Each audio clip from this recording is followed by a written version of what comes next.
We are introduced to Mimori Toka, a kid who has less personality as a bag of rocks. He has accustomed himself to a life of isolation due to his traumatic upbringing and abusive parents, so now he impulsively tries to fade into the background and avoid trouble. Right now, the class president, Sogu, is getting messed with by the class jerk Oyamada, who has stolen her book for no reason, and no one really cares enough to help her, especially not the teacher who clearly hates his job.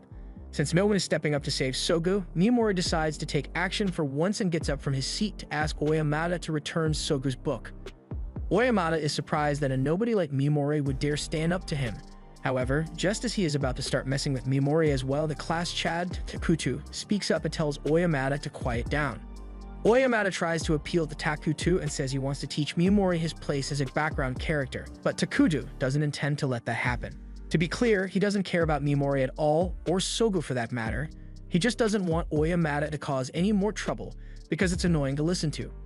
Oyamada doesn't like it, but since Takutu is the alpha, he has no choice but to listen to him and settle down. Oyamada returns Sogu's book and sits back down, but since he needs to keep himself entertained, he quietly starts kicking the kid across from him, Yasu. The teacher finally speaks up and tells Oyamada to quit messing with Yasu. Things get quiet on the bus after that, but then all the students are suddenly transported into a room where they are greeted by the goddess Vicious. She explains that her kingdom, Alien, summons brave warriors to have them fight the evil demon emperor every time he appears. The last time the demon emperor showed up was 200 years ago, and he was thankfully defeated by the valiant efforts of the previous heroes. However, the great emperor has been revived once more, so Alien has summoned the students to be the next heroes of the kingdom of Alien. The students are still greatly confused by everything that has happened so far, so they think this entire thing is either a prank or maybe they all died in a bus crash.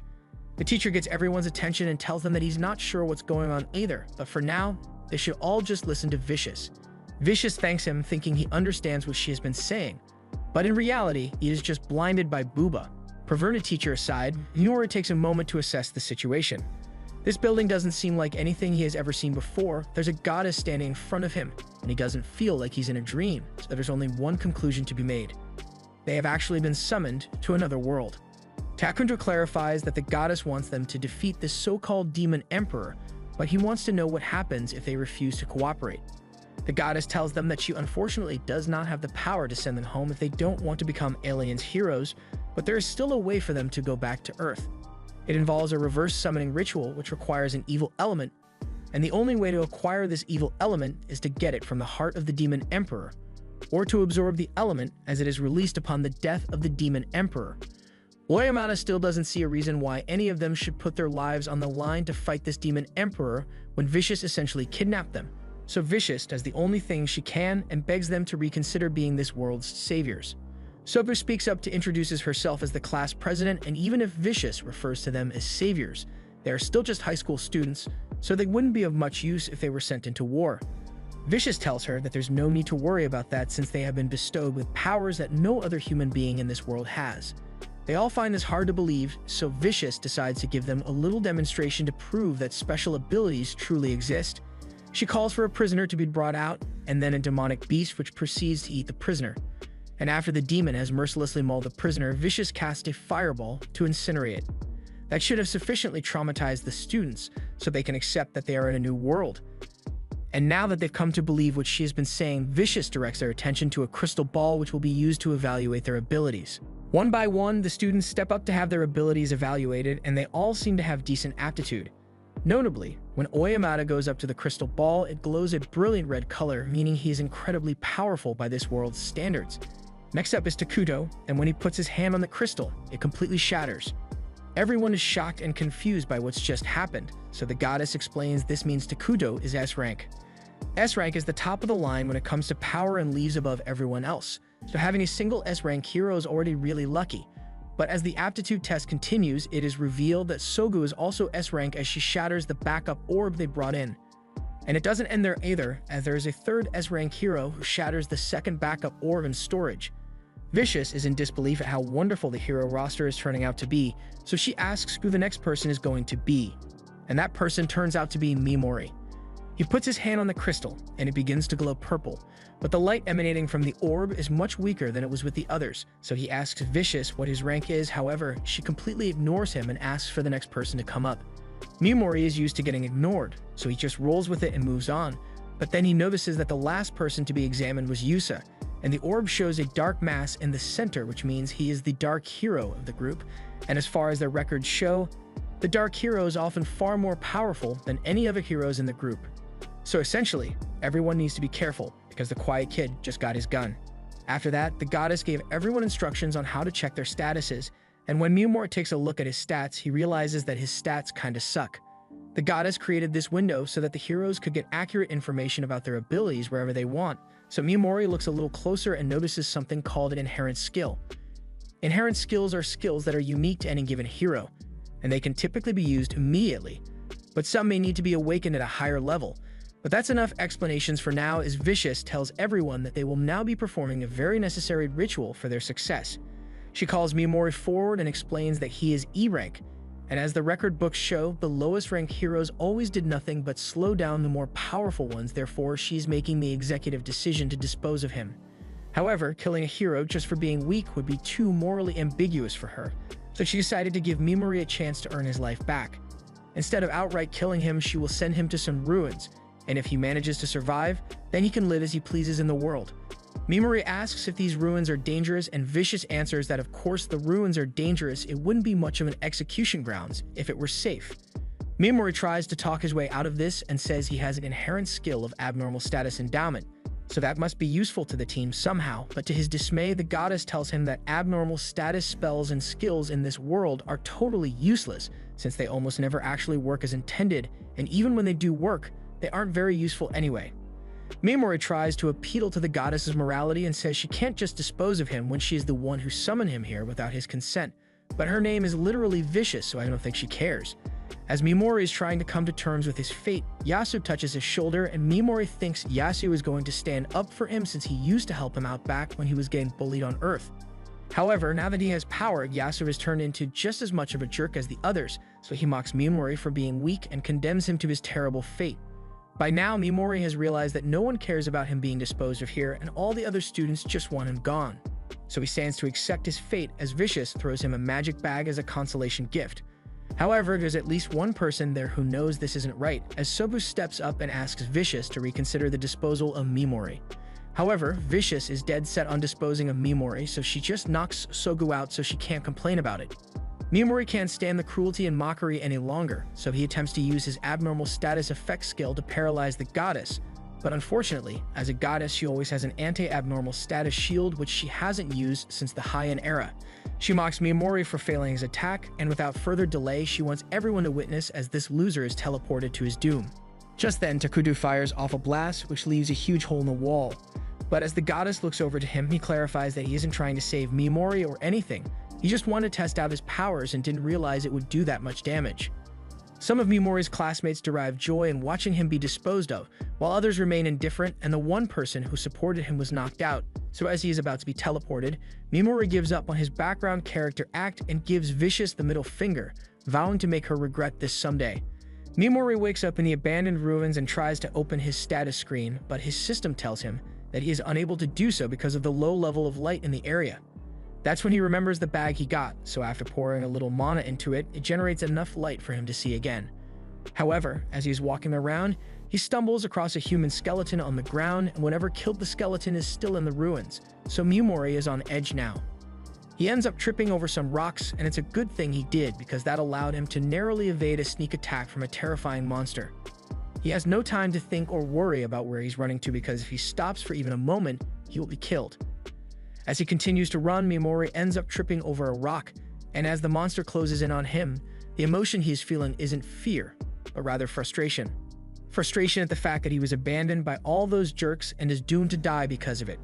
He has no weapons to fight back with, and no useful skills to use since his abnormal status effects are apparently unlikely to work. However, that doesn't mean he's not going to try and use whatever he can to survive, so Miyamori casts Paralyze on the monster, and to his astonishment, it actually works. He doesn't want to stick around to figure out why though, so he runs away again. As he does this, he thinks to himself that the paralysis must have been a one-time fluke since Vicious said abnormal status effects have a low success rate, but in his haste to escape, Miyamori ends up running into another monster which looks like a cross between a chicken and a roach. Whatever it is going to kill him if he doesn't do something quickly, so Mimori raises his hand and casts Paralyze again, fully expecting it to fail, but miraculously, it works again. Once could be a fluke, but 2 times in a row means his effect's success rate is way higher than what the goddess had claimed. It's possible that Mimori's status effects are different from the weak ones that are native to this world, but even if he can defend himself with his spells, it will do him no good if he ends up running out of mana to use it. He only has 1 mana point left, so he uses it to cast poison on the monster, and once he does this, the monster begins to slowly die. In addition to having a high success rate, Mimori's spells also have a really long duration, so he can just sit back and wait for the monster to die. He officially has 0 mana points left, so he doesn't know what will happen if he tries to use his status effects again. However, he doesn't get much time to recover as the first monster has caught up to him. The paralysis effect he cast earlier must have worn off, but even if he has no mana left, no one will come to save him, so Mimori is prepared to fight for his survival. He attempts to use Paralyze on the Minotaur again, but this time the skill fails to activate, so Mimori has to jump out of the way. He is informed by the system that he is not allowed to cast the same effect multiple times on a single target, so he comes up with a new plan and casts Sleep on the Minotaur, causing it to fall to the ground unconscious, and once the monster is out cold, Mimori applies poison to it as well. It looks like there are no restrictions on stacking effects, but he is out of mana, so if he keeps using his skills, he will eventually burn through his stamina as well, and there are still a lot more monsters for him to deal with. Mimori begins spamming paralysis, and eventually he has managed to stop all the monsters, but has left him on the verge of collapse. However, his troubles aren't over yet as even more monsters begin to approach, so he has no choice but to keep using Paralyze until his body can't take it anymore, and it's not long before he reaches his limit and can't go on. There are still a lot of monsters around him, but he knows if he tries to use his skill even one more time, it could mean the end of him. He has no other options available, but luckily, just as he is about to use up the last of his body's stamina, the cockatrice that he poisoned a while ago suddenly dies, and due to this, Mimori's level shoots up until he is at level 258 and both his mana and stamina are replenished. Mimori doesn't understand what happened at first, but then he notices the dead monster and realizes that he must have gotten experience because his poison killed that one, and with his energy replenished, he can keep fighting as much as necessary. As he continues to spam paralysis, his skill levels up, leading him to believe he can upgrade it by repeated use, but he will worry about that later since for now, he has to make sure he can escape this place alive. With his paralysis now being level 2, Mimori notices that he now has the option to select multiple targets at once, so he does so, and the monsters are all immediately frozen in place. So far, his status effects have had a 100% success rate, so Vicious is probably the only person in this world that his skill has no effect on. He begins inflicting poison on all the paralyzed monsters, and eventually his poison skill levels up as well, but there are still a lot more monsters here. So that means he can level up even more. Mimori takes a look at his status window, and since he leveled up, his stats are far higher than they were when he first got here, especially his mana, which is now over 8,000, and mana is his only way of surviving this hellhole. Mimori takes a break and sits down while he waits for the poison to do its thing, and eventually, the monsters begin dying one by one, raising Mimori's level even further. By the time he is level 500, Mimori is fairly confident that he can now make it out of the ruins, so he prepares to take care of the remaining monsters. However, after seeing Mimori kill dozens of them with ease, the monsters have enough common sense to know that they shouldn't mess with him, so they all run off. Now that the area is safe, Mimori sifts through the piles of rotting bones in order to find any loot that he could use, and after getting his hands on a cloak and a blade, he sets off to escape the ruins. As he looks for the exit, he comes across many different monsters, but he has realized that he faces another problem. He has no food, so he's going to starve soon if he doesn't get something to eat. He is so desperate that he is even willing to eat monster meat, so after retracing his steps, he returns to the monster corpses and reluctantly begins carving into them to eat what he can. However, as the eyeball pops out and Mimori tries to eat it, he realizes that the monster's entire body has acid in it, so he won't be able to eat it after all. With no source of food, Mimori believes he will starve to death before he ever makes it out of here. He has no energy left in his body, but then he notices the color of his magic bag changing, and since that's the only source of light he has, he frantically rushes over to supply it with more mana. However, as he does so, he feels something appear inside the bag, and to his delight, he finds a bag of beef jerky and a bottle of soda. He excitedly begins eating, while this means his hunger problem is solved for now. He doesn't know for sure if he will be able to get the bag to produce food again. As days continue to pass inside the ruins, Mimori has gotten used to committing mass monster genocide with his skills, but he is worried that he might be losing his humanity because of this. Back on Earth after suffering abuse at the hands of his stepfather, Mimori was on the verge of having his murderous villain arc right then and there, but before he could lose his sense of humanity, he was rescued by his aunt and uncle who took him in and gave him a sense of normalcy. He learned empathy from them, and he thought he had become a normal person like them, but right now, as he is staring at the mountain of corpses beneath his feet, he feels nothing at all. There's no going back to how he was before, so Mimori just accepts that he's a psychopath now and moves on. As he goes, he comes across another section of the ruins with a floating eyeball monster, but Mimori just takes it out with his poison. As he moves forward, he comes across a door with a magic lock, and upon opening it, he finds a small room with 2 skeletons inside. He assumes they must have been people that were disposed of by Vicious as well, but they weren't fortunate enough to make it out alive. He searches through their things and finds a pouch full of gems, so while he feels bad about stealing from the dead, the gems could be valuable and he could use them once he gets out of here, so he no longer feels bad about it. He goes through the other rooms nearby as well, and eventually he comes across one that takes a large amount of mana to open. But once he finally unlocks it, he finds a skeleton sitting with a note next to it. The note says that the skeleton was once a man known as Anglin the Great Sage, and he was the former hero of darkness. The same one Vicious had mentioned was the strongest of them all.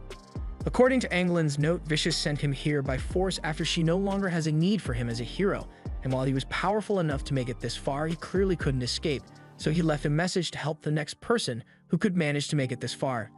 Vicious may have said the Demon Lord was evil, but she is just as bad in Mimori's eye. Although we can't say he is much better than her either, since his only goal is to get revenge on her, and he doesn't care if he has to destroy the world to do it. As he is looting Anglin's corpse, he comes across a book of forbidden arts, and it is full of information about recipes for medicine and magic tool instructions that could prove to be useful later, so he decides to keep it. He also finds a scroll of forbidden magic, but he doesn't understand what it says.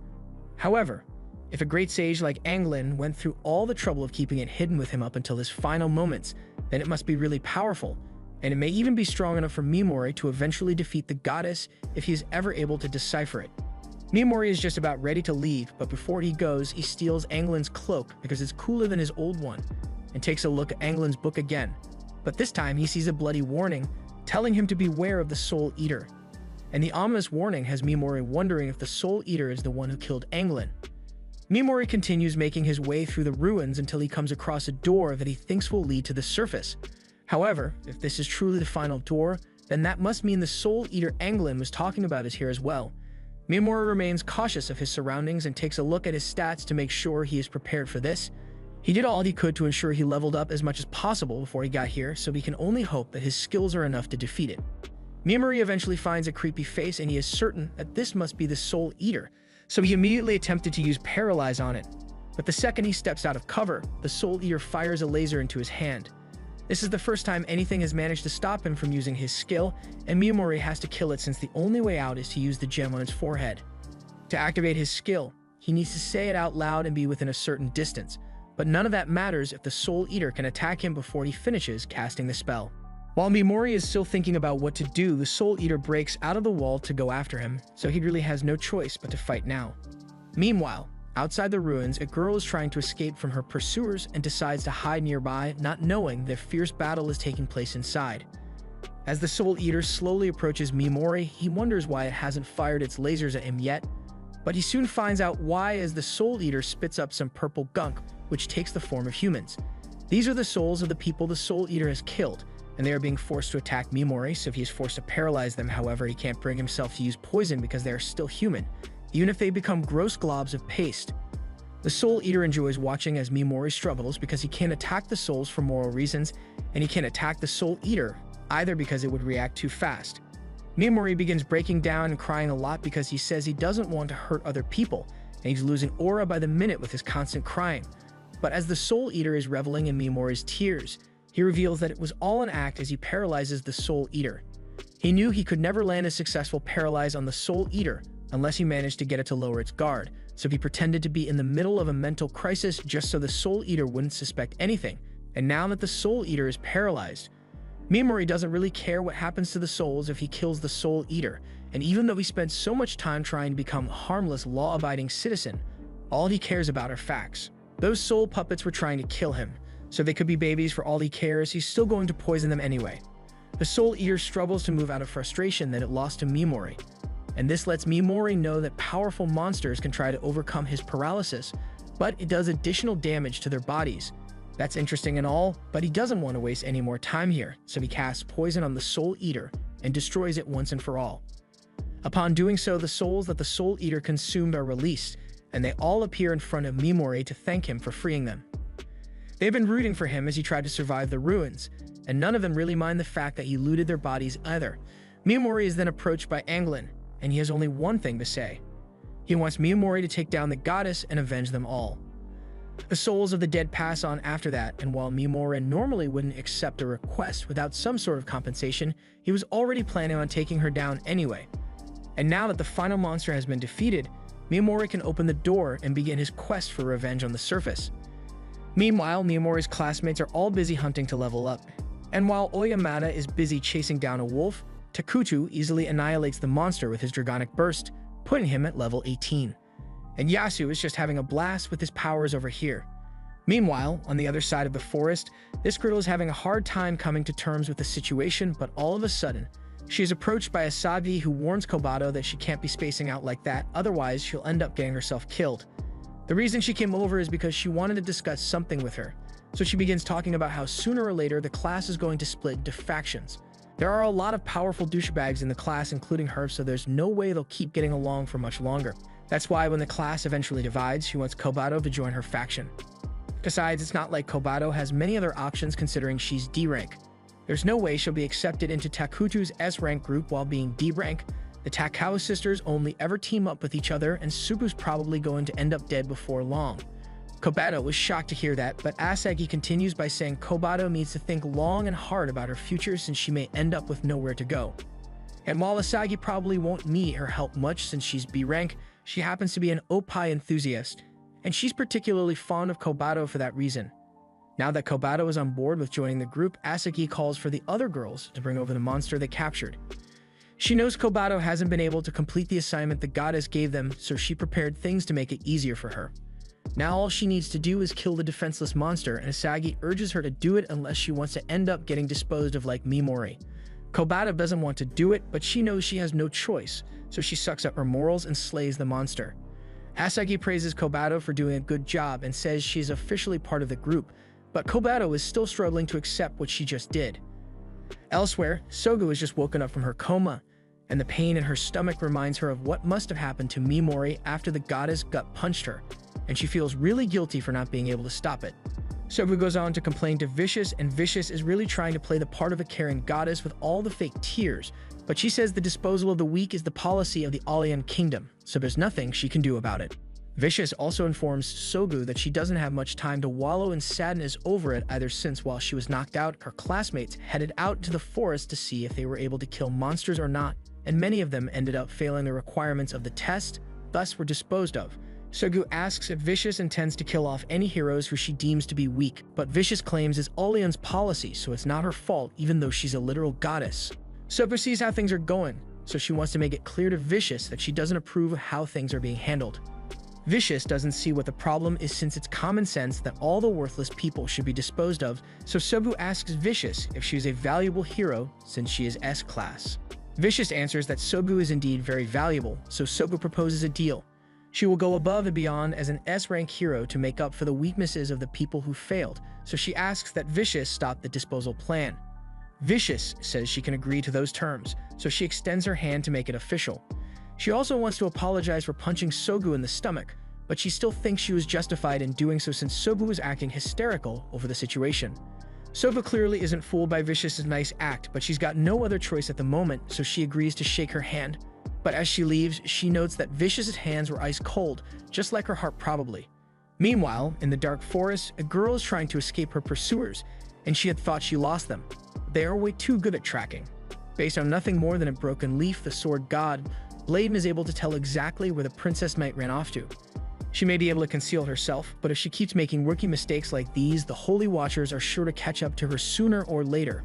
At the same time, Miyamori is just about to head out into the forest in hopes of finding a city, but before he does, he checks his stats one last time and notes that only his mana is exceptionally high at 50,000, while the rest of his stats hover around 5k. But he already knew that, so he really wants to confirm the new abilities he got with his skills leveling up. He's now able to dispel paralyze and poison at will or partially dispel it just to avoid killing his target immediately. That's going to be pretty useful when it comes to extracting information, so he decides to test it out on the next monster he encounters. For now, he's going to need a blade, or more specifically, someone who can act as a tank and handle the front lines for him. Just then, he hears some rustling in the bushes, so he goes over to check it out and finds a bunch of slimes yanging up on a single smaller slime, and he decides to stand there and watch as the smaller slime goes through his bullying character arc. Once the small slime learns to fight back, Miyamori is satisfied, so he paralyzes them all and uses the opportunity to test out the dispel option. He dispels the paralysis on the bully slimes first to get them to leave, and once they are gone, he tells the smaller slime that it doesn't need to worry since he has no intention of killing it. He's about to let it go as well, but before that, he wants to apologize for not helping sooner. He enjoyed seeing the little guy stand up for himself, so he tells the slime that it did well, and after releasing it, he heads off on his way. The slime doesn't really know what to do now since it doesn't have any slime friends to go back to, so it decides to follow Miyamori instead. Miyamori eventually notices that he is being followed, but he doesn't mind since he could use the company. Meanwhile, the Princess Knight is currently exhausted from all the running she has had to do, but even with the distance she has covered, she can still sense the presence of the Holy Watchers nearby. So they must just be waiting for her to tire out so they can capture her. Miyamori and the slime have bonded a little, so Slime is now sitting in the back of Miyamori's jacket to keep watch while he takes a look at the spellbook. After flipping through some pages, Miyamori finds the forbidden art he was looking for, and it's one that's meant to strengthen monsters. There are even instructions on how to strengthen slimes in particular, so this will come in handy for Miyamori, but he understands why it's classified as a forbidden art since these could cause a lot of chaos in the wrong hands. Before he does anything else, Miyamori talks to the slime and tells it that he is on a quest for revenge, so if the slime isn't okay with that, this is his last chance to back out. The slime says he wants to stick by Miyamori's side, so Miyamori names it Pigimaru and prepares to continue with his journey. The fleeing Princess Knight can sense that the Holy Watchers are closing in on her, so while she hoped she wouldn't have to use it, she is forced to activate her spirit contract. She offers up her sleep as payment and even does a whole Power Rangers transformation routine, but as the Holy Watchers finally catch up, they are shocked to find out that they've been tracking the wrong person since Miyamori definitely isn't their target. Now they could have just ignored Miyamori since he has nothing to do with their mission, but they're too scummy to do something like that. So one tells Miyamori to drop all his valuables so they don't have to kill him, but the other guy says he's still going to kill Miyamori anyway because it'll be fun. They also talk about doing my terrible things to his corpse, so Miyamori has already decided that these guys have got to go and walks in real quick. While the scumbags aren't paying attention, Miyamori starts shuffling away slowly, but while the group notices and think he was trying to escape, Miyamori was actually just trying to get them all within his field of vision. Miyamori plays the part of a scared weakling well, but as Maggots attempts to slice him up, he wastes no time in paralyzing him along with all his teammates. Since it was successful, Miyamori now knows that his status effects work on humans as well, so Vicious is probably the only person who's immune to them. Back to the Holy Watchers, these guys weren't as intimidating as the monsters he had to fight in the ruins, but their malicious intent was far worse, so Miyamori has no issue with killing them since they tried to kill him first. He casts his poison, and after all the Holy Watchers are dead, Miyamori spends some time looting their corpses, but then both he and Pigimaru sense some nearby. Meanwhile, the Princess Knight has been standing in battle position for a while now, and she just noticed that she can no longer feel the presence of the Holy Watchers in the forest, but she thinks it must be some kind of trap to get her to lower her guard. However, just then she senses someone else in the forest and it's freaking her out. This guy's presence isn't immensely powerful, but for some reason, the spirits are scared of him. Just then, she hears something behind her, so she attacks. However, it turns out to be Pigimaru who was acting as a distraction for Miyamori. And with the girl's back turned, Miyamori paralyzes her. He sensed her intent to attack, but it wasn't out of malice, so Miyamori grew curious and thought they could chat for a bit, although he doesn't let her move as a precaution. She asks him what he wants from her, so Miyamori explains that he's not from around here and needs help learning about the area, so he was hoping she could make herself useful. Before that, she asked about the other 4 guys that were in the forest, so Miyamori tells her that he killed them. The girl is shocked, so Miyamori asks if it's a problem that he killed them, but she says she is just surprised that Miyamori was able to defeat the Holy Watchers on his own. She can sense that Miyamori isn't lying to her, probably thanks to one of her abilities, so she agrees to answer any questions Miyamori may have for her in return for saving her life from the Holy Watchers. Miyamori can tell that this girl isn't a bad person, so he trusts her a little more now, but there are still some things that he would rather keep to himself though, and the same goes for the girl, so they both agree not to pry into each other's personal matters. As the timer for paralysis counts down, Mimori asks a lot of questions and learns that this place isn't even Alien. He is currently in a place called the Kingdom of Yuzul, so the goddess disposed of him in someone else's kingdom. Mimori still has one last question for the girl, so he pulls out a page from the Forbidden Arts book and asks the girl if she understands it. The girl is able to recognize that it is some sort of ancient script, but that was as much as she could say since she wasn't able to read it either. However, she says she may know of someone who can understand that writing, so she tells Mimori about the Witch of Taboos. She possessed such vast knowledge of forbidden techniques that she was deemed too dangerous and was driven from her homeland. Mimori asks where he should go if he wants to find her, so the girl instructs him to go to the land of the golden-eyed monsters, but it's a treacherous part of the continent. Mimori thanks her for the valuable information, but the girl doesn't feel like she has done enough to repay her debts since Mimori saved her life. Mimori says she doesn't have to worry about doing any more than this, so they'll be parting ways now. The girl is fine with it as long as Mimori is satisfied, and Mimori can tell that she has a strong sense of honor and honesty, which reminds him a lot of his aunt, who was so nice that it often made him worry about her. He tells her that the paralysis will be undone in a few minutes, but he can't guarantee her safety since he will be leaving now. As Mimori leaves, he says he hopes the girl makes it to her destination safely, and as Pigimura returns, he asks if Mimori isn't going to kill her. Mimori says he wouldn't do that since he doesn't find any joy in killing, he just does it for self-defense, so there's no reason to pointlessly murder the girl. Although he can't guarantee that the girl won't come after him to attack once she's free to move again, so he asks Pigimura to keep watching his back for him.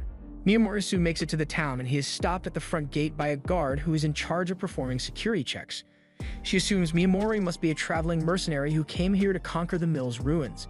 Mimori plays along with the story and says he indeed came here to conquer the ruins, also adding that he comes from a rural town, so he doesn't know much about this place. His story seems convincing enough for the guard, so she lets him in since she has orders to allow as many mercenaries as possible to enter the town. Mimori is surprised by the relaxed security since there were no luggage checks or full cavity body searches, but it works out well for him since his plans are going smoothly. The first thing he does is head to an inn to get himself a room, but while he's at the front desk, the innkeeper is being pretty rude to him since he thinks Mimori is a broke loser. However, little does he know, Mimori looted a bunch of money off the corpses of the Holy Watchers, and as soon as he flashes a bit of cash, the innkeeper starts treating him a whole lot nicer. Mimori gets to stay in a room like he wanted, and now that his accommodations have been secured, he goes out into town for a bit to survey the area. And even though he's an outsider, he doesn't feel any hostility directed towards him, so he takes a leisurely stroll and comes across places like item shops and the town's Adventurers Guild. This information may come in handy later, but for now, Mimori has gotten hungry, so he turns around and heads to a nearby tavern to grab some food. He tries the food of this world for the first time, and it doesn't taste great, but it's edible enough that Mimori is okay eating it. He thinks this tavern is great because the people here are happy and drunk, and thus makes it easy to gather information since everyone is talking so loudly. He is able to overhear some guys talking about how the continent is full of insanely strong people, so they're having a power-scaling debate about who they think is the strongest. But in the end, they know that there's only one team that can hold the title of strongest, and that's the Black Dragon Knights who destroyed the kingdom of Mia. Their 5 dragons alone are enough to completely wipe out an army, but on top of that, they've got humanity's strongest and the hero's slayer, so it's a safe bet to say they would win any direct confrontation. After Miyamori has gathered a good amount of intel for the night, he takes some leftover rice back to his room so he can feed Pigimaro. And while Pigimaro is eating, he goes over his plans for the future. For now, his top priority is finding someone who knows how to read the language in the scrolls of forbidden magic, and the only person who would be able to do that is the Witch of Taboos. Another priority of his is to make the monster strengthening solution so he can improve the abilities of Pigimaro. But now that he's thinking about it, the nobleman of this town has been gathering mercenaries to conquer the mill's ruins, and one of the ingredients needed for the strengthening solution are the bones of a skeleton soldier. And skeleton soldiers just so happen to be found in the mill's dungeon, so Miyamori makes plans to head there tomorrow. The next day, all the mercenaries in town gather to what the Marquis, Cred Hercley, has to say. Cred tells them that a new floor within the ruins has been uncovered, so he is tasking them all with exploring said floor. And as a reward, he promises that whosoever manages to acquire the Dragon-Eye Chalice that is within the ruins will receive a prize of 300 gold pieces. He is also willing to pay a good price for any other treasures that are brought back, and the mercenaries are free to use whatever monster parts they find as they see fit. Miyamori is glad because that means he will be allowed to keep the skeleton bones from the ruins once he acquires them. Now that everyone is clear on the terms, they all line up to begin registration, but while Miyamori is waiting in line, he notices a commotion going on at the other end of the line. There's this random guy constantly yapping about how one girl in line is really pretty. In fact, she's so pretty that he could swear she was a princess. Or maybe even a princess knight of the destroyed kingdom of Nian who has a bounty on her head perhaps. You see, what happened was that a couple years back, this guy tried asking the princess knight out on a date, but she said no. And from that day onwards, he had burned her face, voice, and chest into his memory so he could get his revenge someday. And she went to great lengths to ensure her face was covered, so the man has to have some degenerate skill if he was able to recognize her just from her opie. Anyway, to prove that he is right about her identity, he reaches over to pull off her cloak and show the crowd her face, but as he does so, he is shocked to find out that the girl's face isn't the same as that of Princess Saris Ashrain, and the girl now states that her name is Miss Pelucas. He never misidentifies Opie, so he knows that she must be Ashrain, but he has no way of proving it, so he swears to get his revenge on Mist, as well as every beautiful woman that has made him look like a fool. A little while later, Mimori is planning on going shopping for some supplies to use during the mission, but as he is walking, the girl approaches him to ask if he's here to explore the dungeon as well. Mimori recognizes her and feels sympathetic that she has to deal with so many people trying to reveal her identity, but she says it's not that much of a problem since she disguised her face ahead of time. Still, Mimori suggests she be careful about guys like that because even if he doesn't know her real identity for now, he seems like he's petty enough to try attacking her just because she made him look like a fool in front of everyone. But that said, Mimori tells her that he has a request he would like to make, so he explains that he has no idea about the value of the items in this town, so he would like her to help him negotiate so that he doesn't get swindled. And of course, he isn't asking her to do this for free as he promises to compensate her for her assistance if she accepts. She decides to accept his offer since she's pretty much broke right now, so the two shake hands and she introduces herself to him as her alias, Mist, while Mimori introduces himself under the name Hati. The two of them proceed to go shopping together, and since Mist went negotiated for him, she ultimately saves Mimori around 3 silver coins worth in deals, so he gives that to her as her compensation.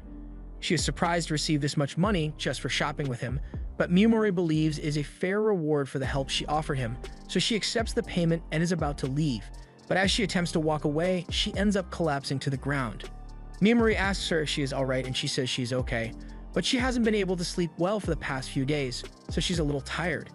She then turns and leaves, so Mimori leaves things as they are and decides to head to the ruins to begin hunting for skeletons. Within the ruins, as Mimori is descending the stairs, he hears some mercenaries scream as they run past him that there's a little ox demon down there, so Mimori assumes it must be a miniature version of the minotaurs he had to fight in the ruins of Disposal. The ox demon charges towards him, but Mimori quickly paralyzes and poisons it, so it wasn't much of a threat to him. He then stabs the ox demon to test whether the demon's skin is as tough as the ones in the abandoned ruins, but this one is much easier to stab. A little while later, those mercenaries that ran away earlier return with backup to defeat the ox demon, but when they find it dead, they are shocked that someone was actually capable of killing a monster like this so quickly.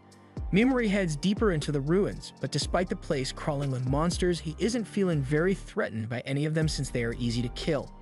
He isn't getting much experience from killing the monsters either, so he decides to head a little deeper into the ruins to find some strong monsters. While walking through the halls, he happens to overhear that loser from earlier talking to a couple mercenaries, and he is asking them to go after Miss and make her regret ever being born, all because she didn't want to go on a date with him and made him look like he was wrong about her identity. So he can't let her continue to live in this world, and preferably, he wants the mercenaries to make her suffer as much as possible before killing her so he can see the twisted look of despair on her. At first, the mercenaries thought it was messed up to go this far just because someone ignored him, but money is money, so they agree to do it and start talking about how they will torture her. Mimori overhears all of this, and since he is sure these guys are irredeemable scumbags at this point and he's not about to let them get away with their plans to kill Mist, so he steps out to confront them. As soon as they see him, they all threaten to kill Mimori, but Mimori just raises his hand and paralyzes them all. He then inflicts poison on them, and it feels oddly satisfying to eliminate scumbags when he gets the chance. After the scumbags are dead, Mimori continues his venture into the ruins, but before he heads to the next level, he decides to take a little break. 3 hours later, Mimori wakes up from his nap and thanks Piggymaru for being a lookout in case any monsters showed up. He exits the room to head to the next floor, but before he can do that, he runs into a team of mercenaries and they tell him to be careful since there's a lot of strange stuff happening in these ruins. People have been coming across a lot of monster corpses, but it's not clear what killed the monsters since there are no clear signs of attack. It pretty much looks like the monsters fell over dead in the middle of the ruins. As the leader of the Saber Tigers party, Lily Adamantite, values the lives of her teammates more than anything else. So while she would normally continue with the ruins exploration, she has made the decision to back out and head back to the surface. She even offers to let Mimori come with her. But Mimori says he wants to continue with the ruins exploration, so Lily and the rest of her team wishes him good luck with that. Mimori knows all the unexplained deaths are because of him, but it works out well in his favor since if people believe there's something strange going on in the ruins, that means fewer mercenaries will show up in the ruins. Mimori heads down deeper until he finally arrives at the room where the dragon chalice is located, and there's a giant gargoyle statue right beside it, but it's totally harmless, so there's no need to worry about it. Yeah, Mimori isn't stupid, so he casts Paralyze and Poison on the statue, and sure enough, it turns out to be a monster, and it soon ends up dying. Mimori has now officially obtained the dragon chalice, and soon after he acquires it, Mist shows up and is disappointed that she didn't manage to get here first. Mimori doesn't really care about the chalice, so he says Mist can have it if she wants. She can't believe Mimori would give her something worth 300 gold coins, so she asks what he wants in return, but Mimori honestly doesn't need anything from her. Mist says she can't accept something so valuable for free, but Mimori says she should just hurry up and take it, and she should probably get some proper sleep soon, otherwise she will end up collapsing. She still doesn't feel right accepting this, so Mimori tells her that he never cared about the cup in the first place. What he is really after is located further down in the ruins, so Mist offers to act as his guard while he's down there. Right now, the only thing she can think to offer him is her skill with her sword, and she promises not to be a hindrance, so Mimori agrees under a few conditions. The first condition is that neither of them ask too many questions about each other's personal lives, and he won't necessarily be returning to the surface within a day, so if Mist wants to return by herself, Mimori won't be responsible for her safety. Mist agrees to the terms, so they head down to the next floor, and Mist shows Mimori just how useful she can be as she cuts down a giant flower monster. Mimori is impressed, but there's something he would like to ask her about. He has noticed that some monsters have golden eyes while others don't, so he was wondering what the difference is between them. Mist explains that monsters with golden eyes are said to contain experience, so they are the perfect prey for monsters, the heroes of another world to level up. She has no idea that Mimori is one of said heroes, so she goes on to explain that heroes gain no experience from killing humans, so experience for them is something that is unique to monsters. And in regards to monsters without golden eyes, they are just regular monsters and can even form friendly relationships with humans under the right circumstances. According to legends, the Demon King radiates a powerful energy known as Demon Essence, and monsters which are affected by this essence become incredibly violent and have their eyes turn gold. Before they go any further, Mimori suggests they take a break so Mist can get some sleep, but she says she doesn't need any sleep since she is meant to be guarding Mimori, but he eventually convinces her to lie down. And once she does, he casts sleep on her so she can get some proper rest. Meanwhile, the Black Dragon Knights have just come across the site where the Holy Watchers were killed, and their leader, Siva, is excited to face the person who was strong enough to take out the Holy Watchers so easily. After a few hours, Mimori's sleep effect wears off, so Mist's disguise returns as she wakes up and she has no idea how she fell asleep since her pact should still be in effect. She looks around for Mimori, and to her relief, it looks like he was sleeping the entire time, so he couldn't have seen her true identity. However, Mimori is just pretending to sleep so she doesn't become paranoid, and once he pretends to wake up, they continue their journey further into the dungeon. They soon arrive in another room, and while it looks like it's empty, Mimori hears an unsettling sound, so he warns Mist to back away from the door, and moments later, a Skeleton King emerges. Mimori can tell that the Skeleton King is much stronger than any other monster they've faced till now, but Mist believes they should be able to slay it if they target the silver part on its chin. That's a pretty obvious weak spot, but the Skeleton King is still a formidable monster. It is so strong that it would take all the members of the Saber Tiger Party to defeat it. The Skeleton King seems to think Mist is the biggest threat here, so she's likely going to get targeted first. She needs to get ready to defend herself, so she tells Mimori that she's about to use her trump card, but she would like it to remain a secret for as long as possible, so she asks him to keep it between them. Mist also apologizes in advance because if the monster exceeds her expectations, and she may not be able to defend Mimori as she had promised earlier. Mimori agrees that the Skeleton King is strong and fighting it would probably be rather troublesome, so he decides to use his ability and paralyze the monster. Mist is shocked when the monster freezes in place, and even more so when Mimori poisons it and defeats the monster in world record time.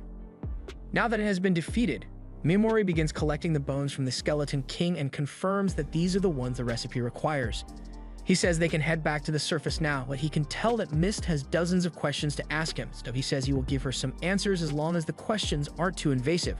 Just then, Pigimura gets Mimori's attention and tells him that there's something interesting over by the skeleton. So Mimori goes to take a look, and he indeed finds something interesting.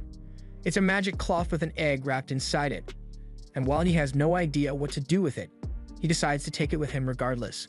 Meanwhile, Mimori's classmates are all running away in fear after encountering a group of skeleton soldiers, and this girl in particular is freaking out on the floor over her dismembered hand. But there are still skeletons approaching to dismember more than her hand. So Sogu is trying to step up and defend her weaker classmates, but Oyamada doesn't give a shit about his classmates and runs and blasting the skeletons.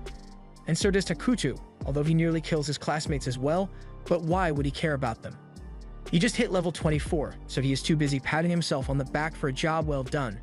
Meanwhile, Mimori and Mist have made it back to the surface, and Mist presents the dragon chalice so she can receive her reward. And while the crowd surrounds her to get a look at the chalice, Mimori quietly walks away since he has gotten everything he needs from the mill's ruins.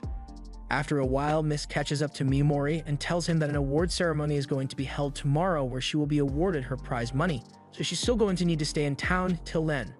Since she's not busy for the rest of the day, Mimori asks if he can have a chat with her in private. He asks if they can meet up in his room later tonight, and Mist is fine with that. So Mimori turns to leave, but before he goes, she grabs Mimori by the arm and thanks him once again for giving her the dragon chalice. Later that night, Pigimura is eating his dinner while Mimori prepares the monster-strengthening solution, and just as he finishes making it, Mist arrives at his door. Mimori lets her inside, and he gets right to the point as he tells Mist that he wants to hire her as his bodyguard. Mist is rather surprised by the proposal, but Mimori thought it would be a win-win since she would get extra travel funds, but then again, if she receives the 300 gold coins, then she probably won't need to worry about money for a while. In any case, he pulls out a map and tells Mist that his goal is to reach the Witch of Taboos in the land of the golden-eyed monsters. He is expecting to get swarmed by a large number of monsters on his journey at least once, so he would feel a lot better if he had a capable warrior there to watch his back for him. And after working with her in the mills, he believes Mist would be the perfect bodyguard for him. Mist happens to be on her way to Yonato, which means she could accompany Mimori quite conveniently, but she is still hesitant to accept the offer for some reason. Mimori notices this and tells her that there's no rush to answer right away. Besides, he had something he wanted to discuss with Ceres first anyway. It takes her a moment to realize that Mimori just called her by her real name, and once she does, she asks Mimori how he knew about her real identity. Mimori reveals that he was the one who put her to sleep back in the dungeon, and as such, he saw her real face. It's clear that she was hesitating to accept his offer because she was worried about how difficult it would be to keep her identity secret from him while traveling together, which is probably the reason she refused to sleep while working with Mimori earlier. He assures her that he has no intention of selling her out for any reason, so she doesn't have to worry about him betraying her.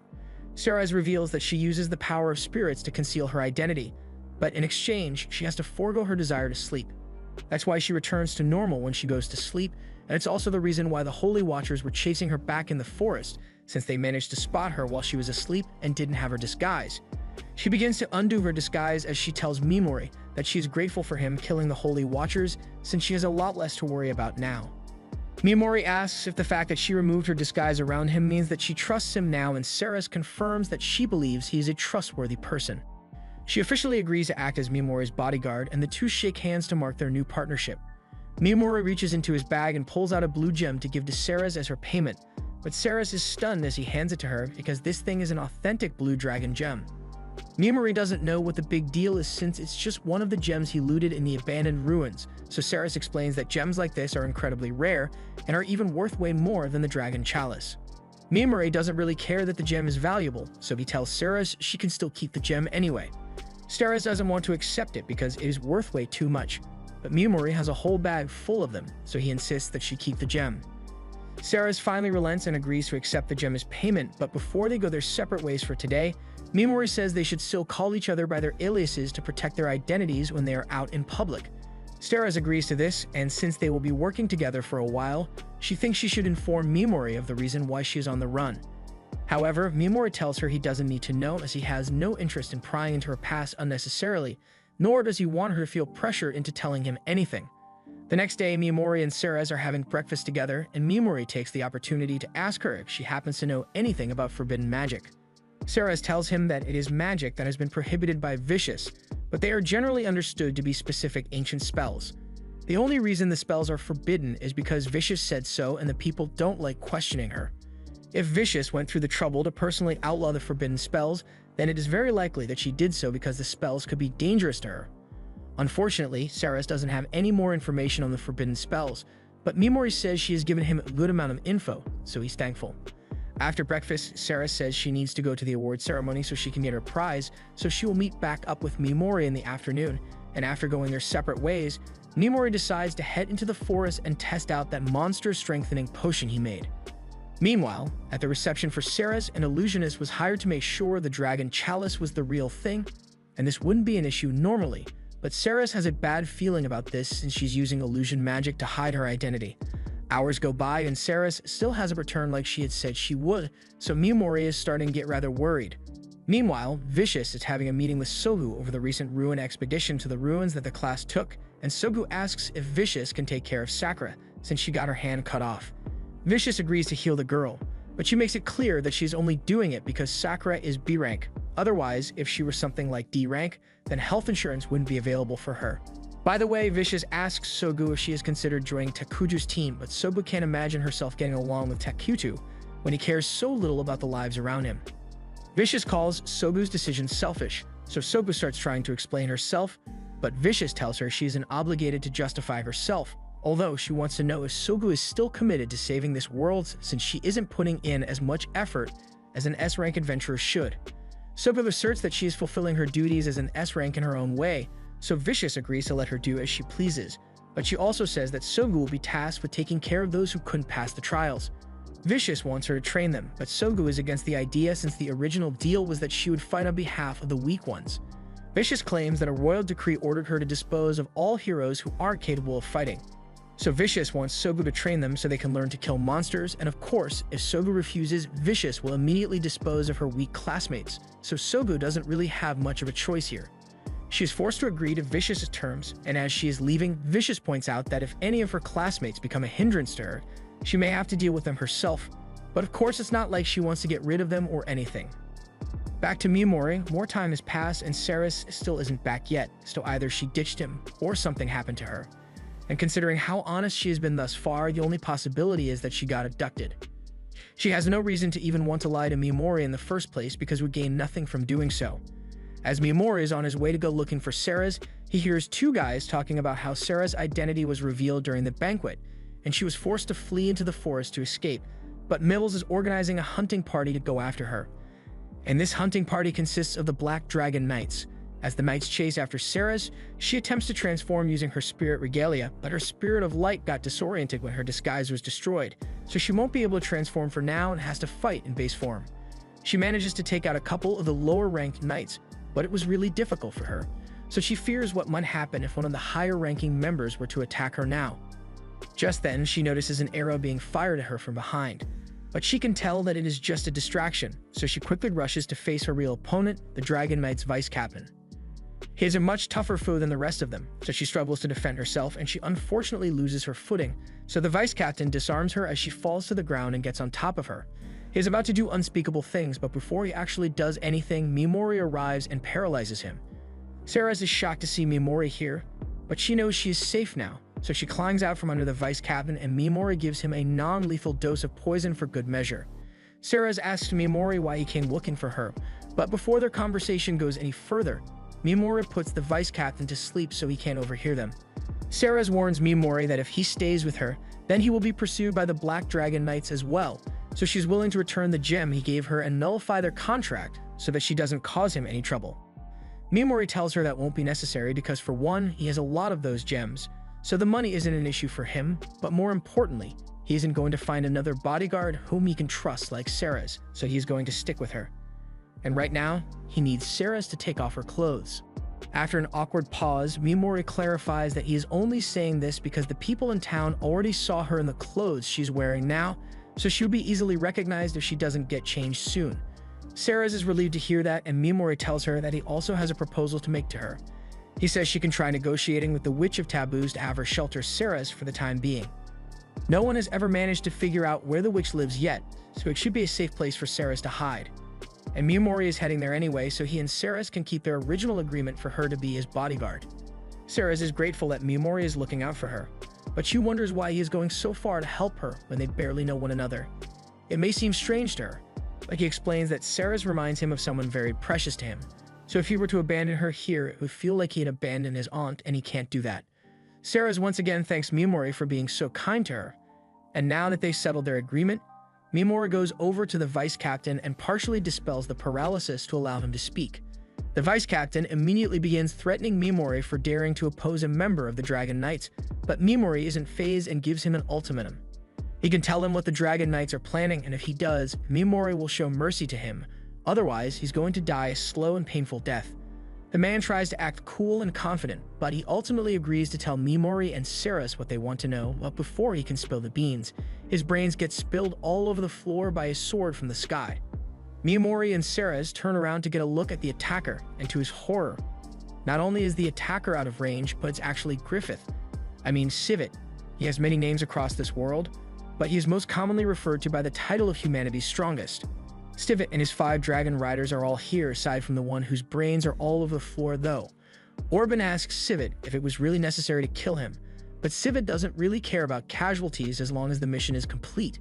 They were ordered to do this by Ortola, and that name seems to be familiar to Ceres, so she's frozen in shock. At the same time, Ortola is lying in his bed and agonizing over the thought of what he has done. He never wanted to hurt Ceres because he loved her like a daughter, and more specifically, like a stepdaughter, because he explicitly states that seeing her always had him focused and stiff. He does not regret letting her escape, rather what he regrets is the fact that some other man could be having romantic relations with her. So he decided that the best course of action here was to kill her instead. Ceres can't believe Ortola would do something like that, but it's the truth. In fact, that's what Gizun was going to tell her. But since Sivit thought he was being a hindrance, he threw his sword and killed him. Although if Gizun had managed to dodge it somehow, then Sivit would have let him live. But even if Gizun had been paralyzed by Mimori, there was no way he could have dodged an attack like that.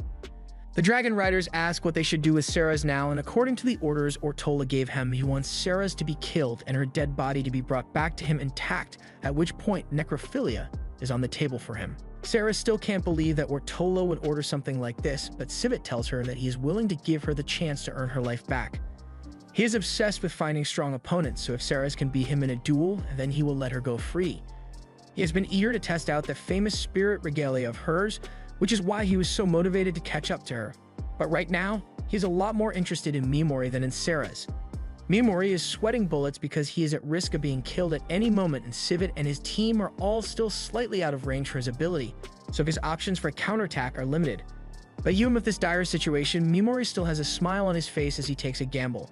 He asks Sivit if he can talk with him as he slowly makes his way forward, but Sivit asks him to identify himself first. Mimori introduces himself under the name Hadi, but Sivit can immediately tell that it's a fake name, and if Mimori has a reason to want to hide his name, then there must be some kind of story behind it. The Dragon Riders don't understand why Sivit is even listening to a random boy in the first place, but Sivit finds it interesting that Mimori shows no fear despite being confronted by the strongest party on the continent. In fact, Sivit can tell that Mimori looks like he is preparing to attack or something, and almost no one ever even considers attacking Sivit, so he knows Mimori must be at least a bit special. Mimori asks Sivit if it is true that he is currently searching for a worthy opponent to give him a battle he will be satisfied with, and Sivit confirms this to be true. But if that's the case, Mimori asks why Sivit doesn't go after some more obviously strong people.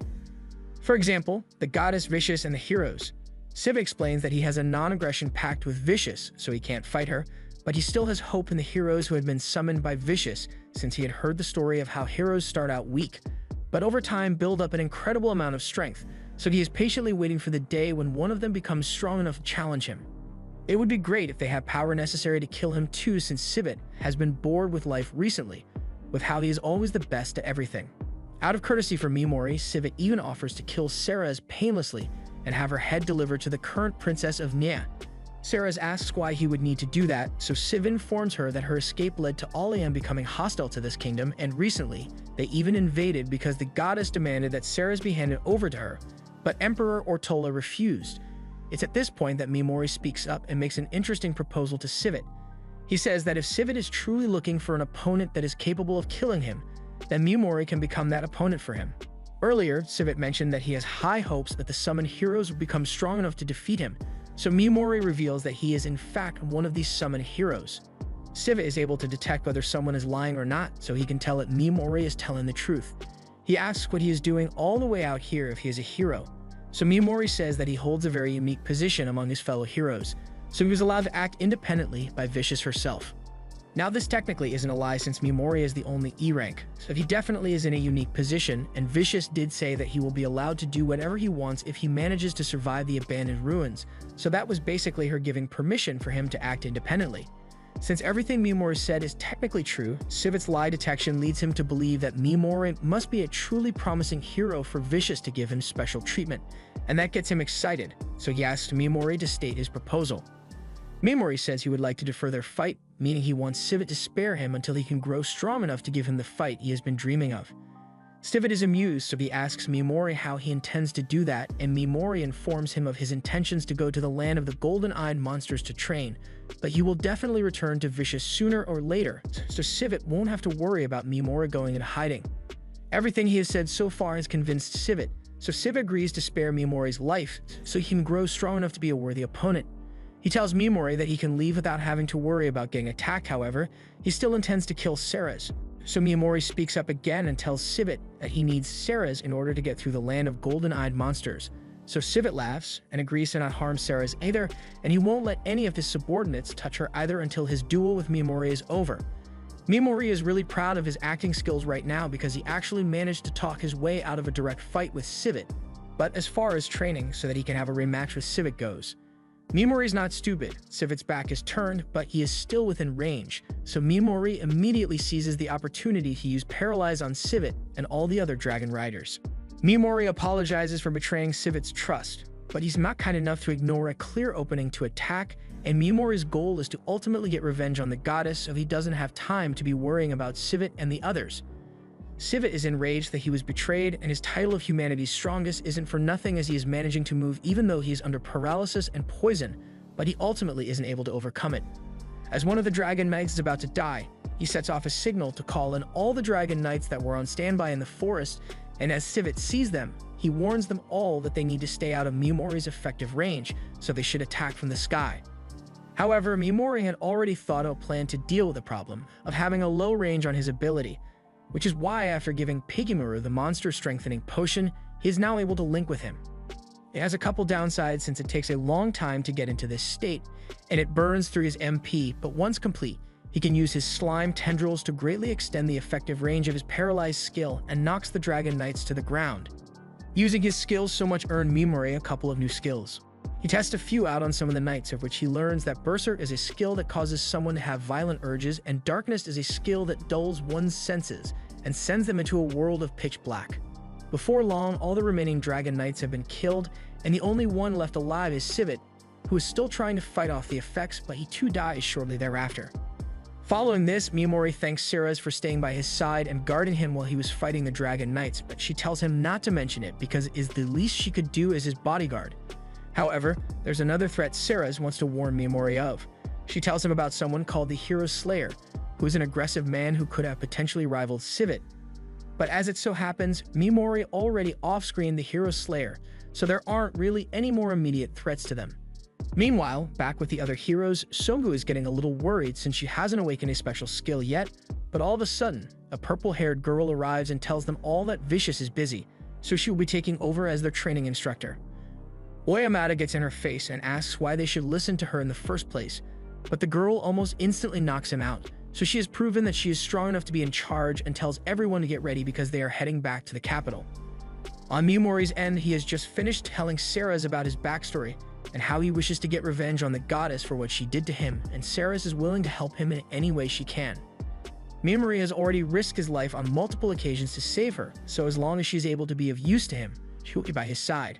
Back at the abandoned ruins, the guards in charge of making sure nothing goes wrong arrive to check on the place, and something has definitely gone wrong because the crystal for the gate has burnt out. This would normally mean that someone managed to open the door from the inside and get out, so one of the guards thinks they should probably report this to Alian, but that would be too much paperwork, so the others decide it would be better to pretend nothing happened here. Besides, it's not like anyone could have actually survived the abandoned ruins and made it out alive. That would be impossible. Meanwhile, Mimori is out enjoying a festival in town, and he happens to pick up a cool-looking mask on sale. So the stall owner begins telling him about the Lord of Flies, who the mask is made to resemble. The Lord of Flies is a person who once turned an island of monsters into his fortress, making himself the master of the demons that were ostracized by evil itself. The Lord of Flies and his army were eventually wiped out, but because he was so cool, he remains popular to this day even though he was evil. Mimori decides to buy the mask and heads into a tent to try it on. He's not exactly an upstanding hero, so a mask resembling a demon would be much more fitting for him. He once again swears to himself that he will make Vicious pay for what she did to him, and his determination shouldn't be underestimated because he's literally got nothing better to do.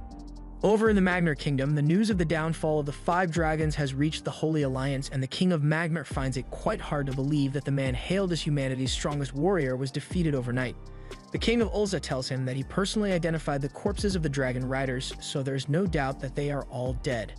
The King of Magnar asks if the goddess of Alian has any information on the matter, so Vicious informs him that the dragon riders were apparently chasing after Ceres when they met their demise, and while they don't know where Ceres was headed after the fight, they did find evidence of some of Ceres's torn clothes and a lot of her blood. Judging from the amount, they believe it might be possible that she was confronted with the Black Dragon Knights and killed them all, but was gravely wounded in the process and bled to death somewhere else. The Black Knights were humanity's best hope against the Great Demon Empire, so losing them is a huge blow to the strength of the Holy Alliance, so the heroes from another world are even more valuable than they were before. The Emperor of Mira, Falk, thinks it's funny how every time Great Eagle comes, Alian always seems to benefit in some way. Vicious keeps her polite tone and asks Falk what he's trying to insinuate with his statement, but Falk is serious. Every time something bad happens, they are forced to rely on Alian and its heroes, so it's pretty convenient for Vicious. Vicious says they are all equally affected by the Dark Lord's essence, so she's on the same side as them.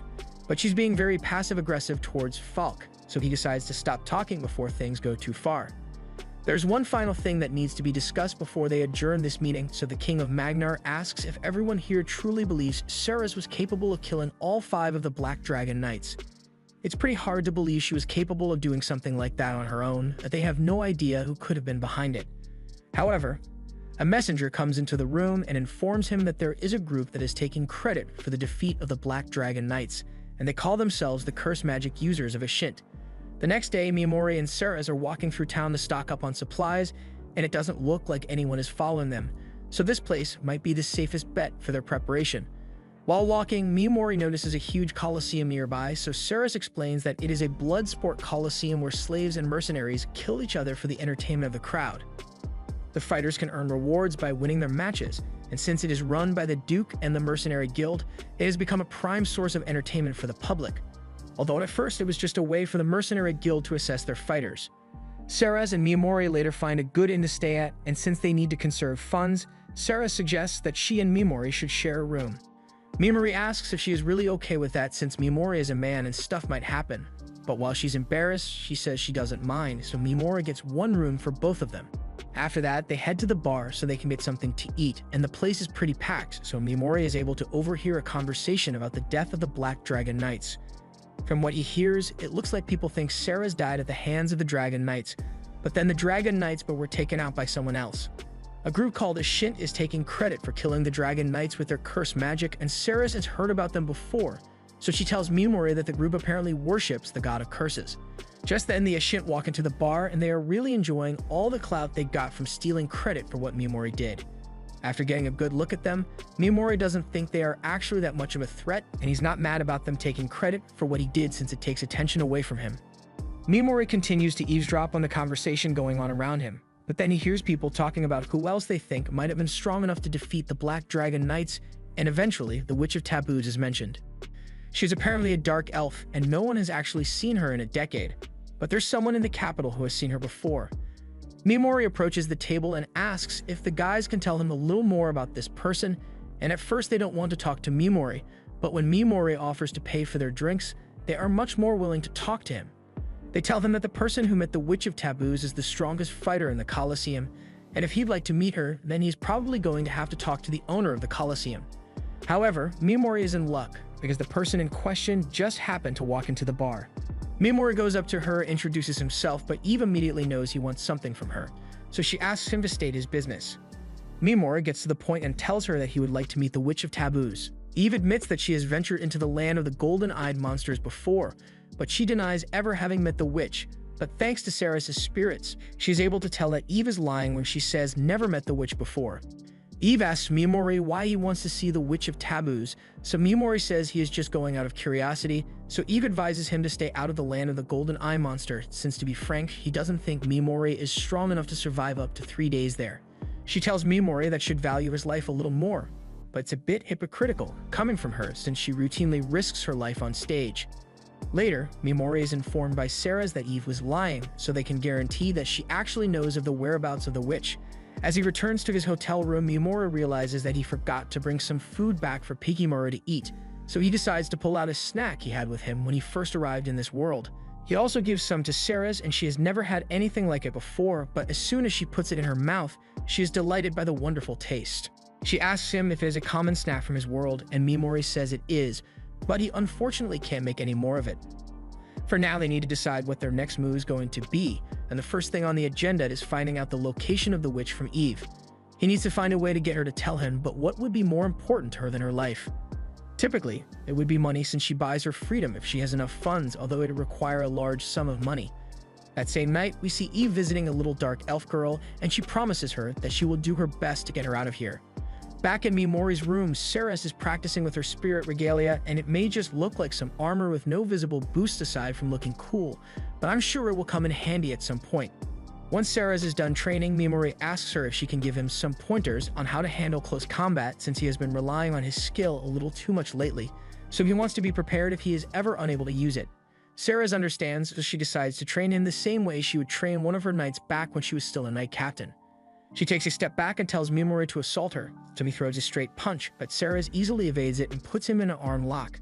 Something like this doesn't require a weapon, and it can easily be honed with a few days of training, but as she says this, she realizes she is pretty close to Mimori, so she takes a step back and apologizes. Mimori says it is fine since he is the one who asked her to train with him.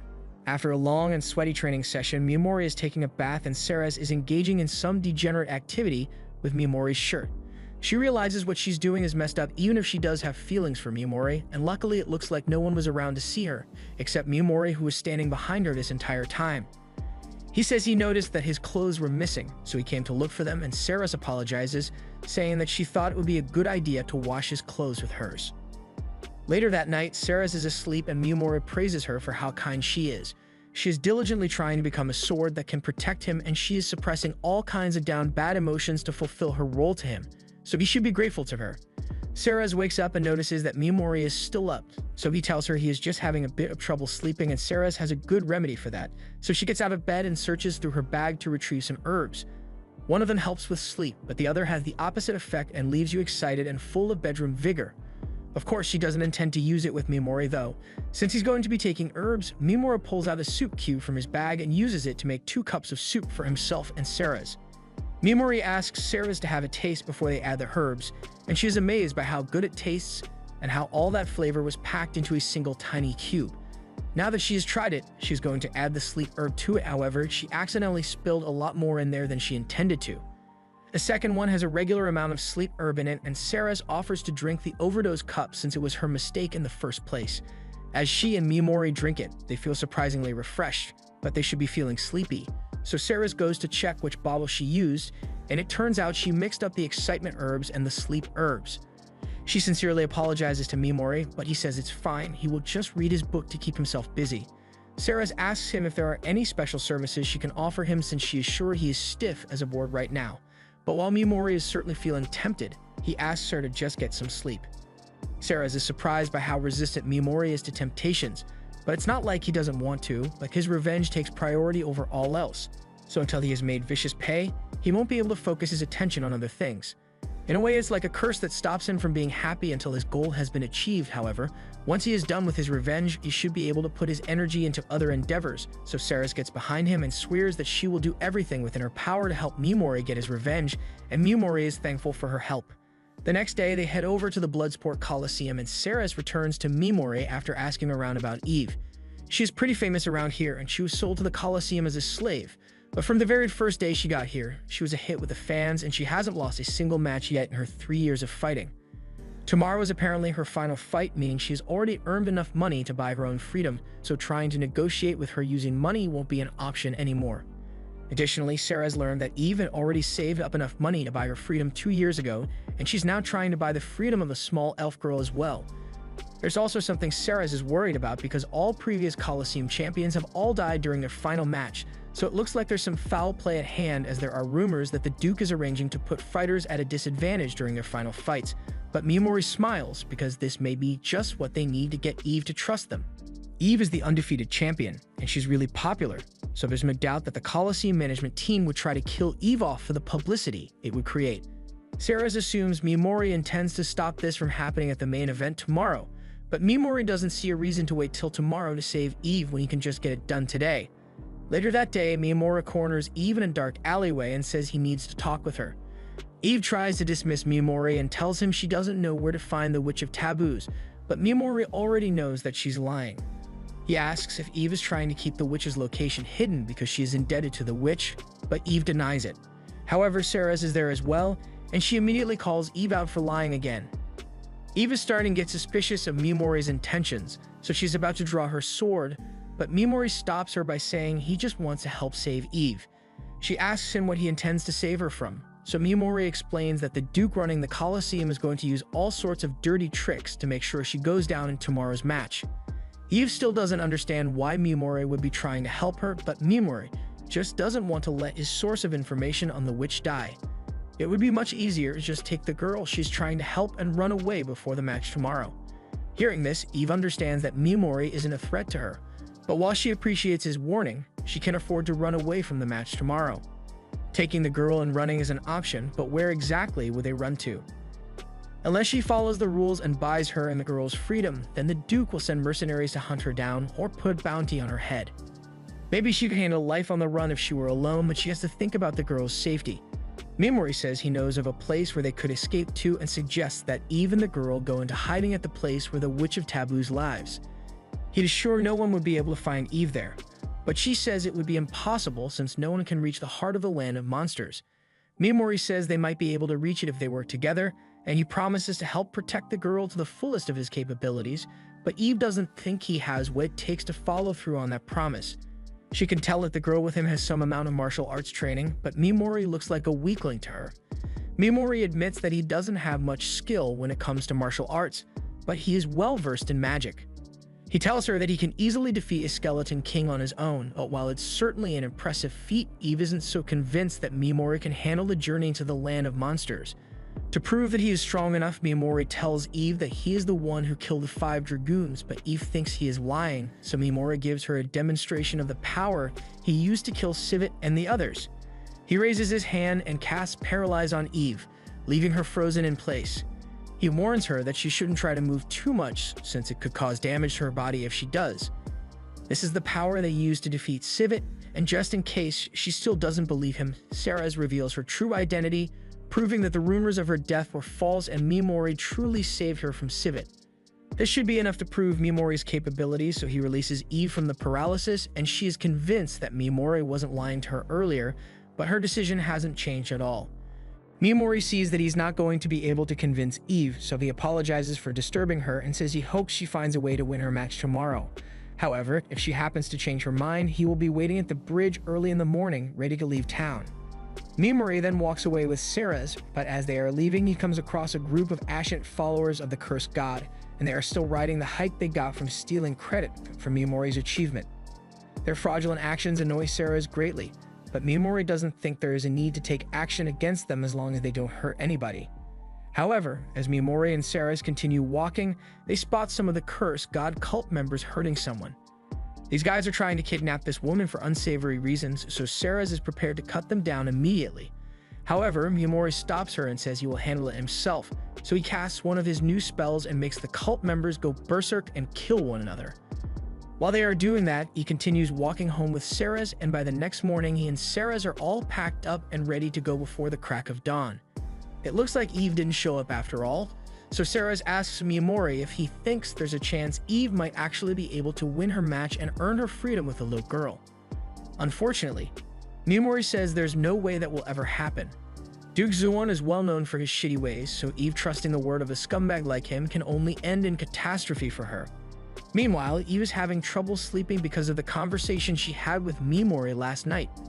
She still believes Duke Zuon will honor their agreement, but she can't shake the feelings of doubt she has. So she decides to go to the Duke's office to confirm that he will really let her go after she wins her final match. As she approaches the Duke's office, she hears him and his advisor talking about the final match tomorrow and how the spectators are going to miss Eve. But of course he plans to have her die in that match because it would be good for publicity. Eve is shocked to hear that the Duke seriously planned to betray her, but the Duke goes on to say that he has always thought of Eve as nothing more than a wild beast that became profitable. Now that she's no longer going to be useful to him, he plans to have the next champion skin her alive and wear her pelt around as a new gimmick. The advisor asks what the Duke is going to do about the dark elf girl Eve was working so hard to take care of, and he suggests that it might be a good idea to grant her freedom as a goodwill gesture since Eve kept fighting for an additional 2 years for the dark elf's sake. Duke Zuon says he was actually thinking of taking the dark elf girl in, and his advisor is surprised that the Duke is actually showing compassion for once, but the Duke didn't say no, did he?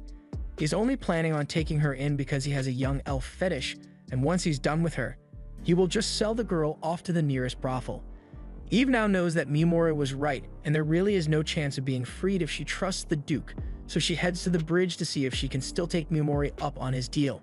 She soon arrives at the bridge, hoping that Mimori and Saras haven't left yet, and thankfully, they were still there waiting for her. Mimori asks if this means Eve wishes to accept his offer, and Eve confirms it as everything he said about the Duke betraying her was true. She still has some terms to discuss about their journey to the land of monsters, but she intends to tell Mimori where the witch lives. In that case, Mimori is satisfied and the only thing left to do is to get the elf girl. Meanwhile, the elf girl is being put to work in the tavern, but the cruel owner comes in to start yelling at her for being so slow and useless. The elf girl tries to ignore it and keep working. Unfortunately, the owner smacks the girl until she falls to the floor in tears. The only thing that still keeps her going at this point is the promise that Eve made to free her.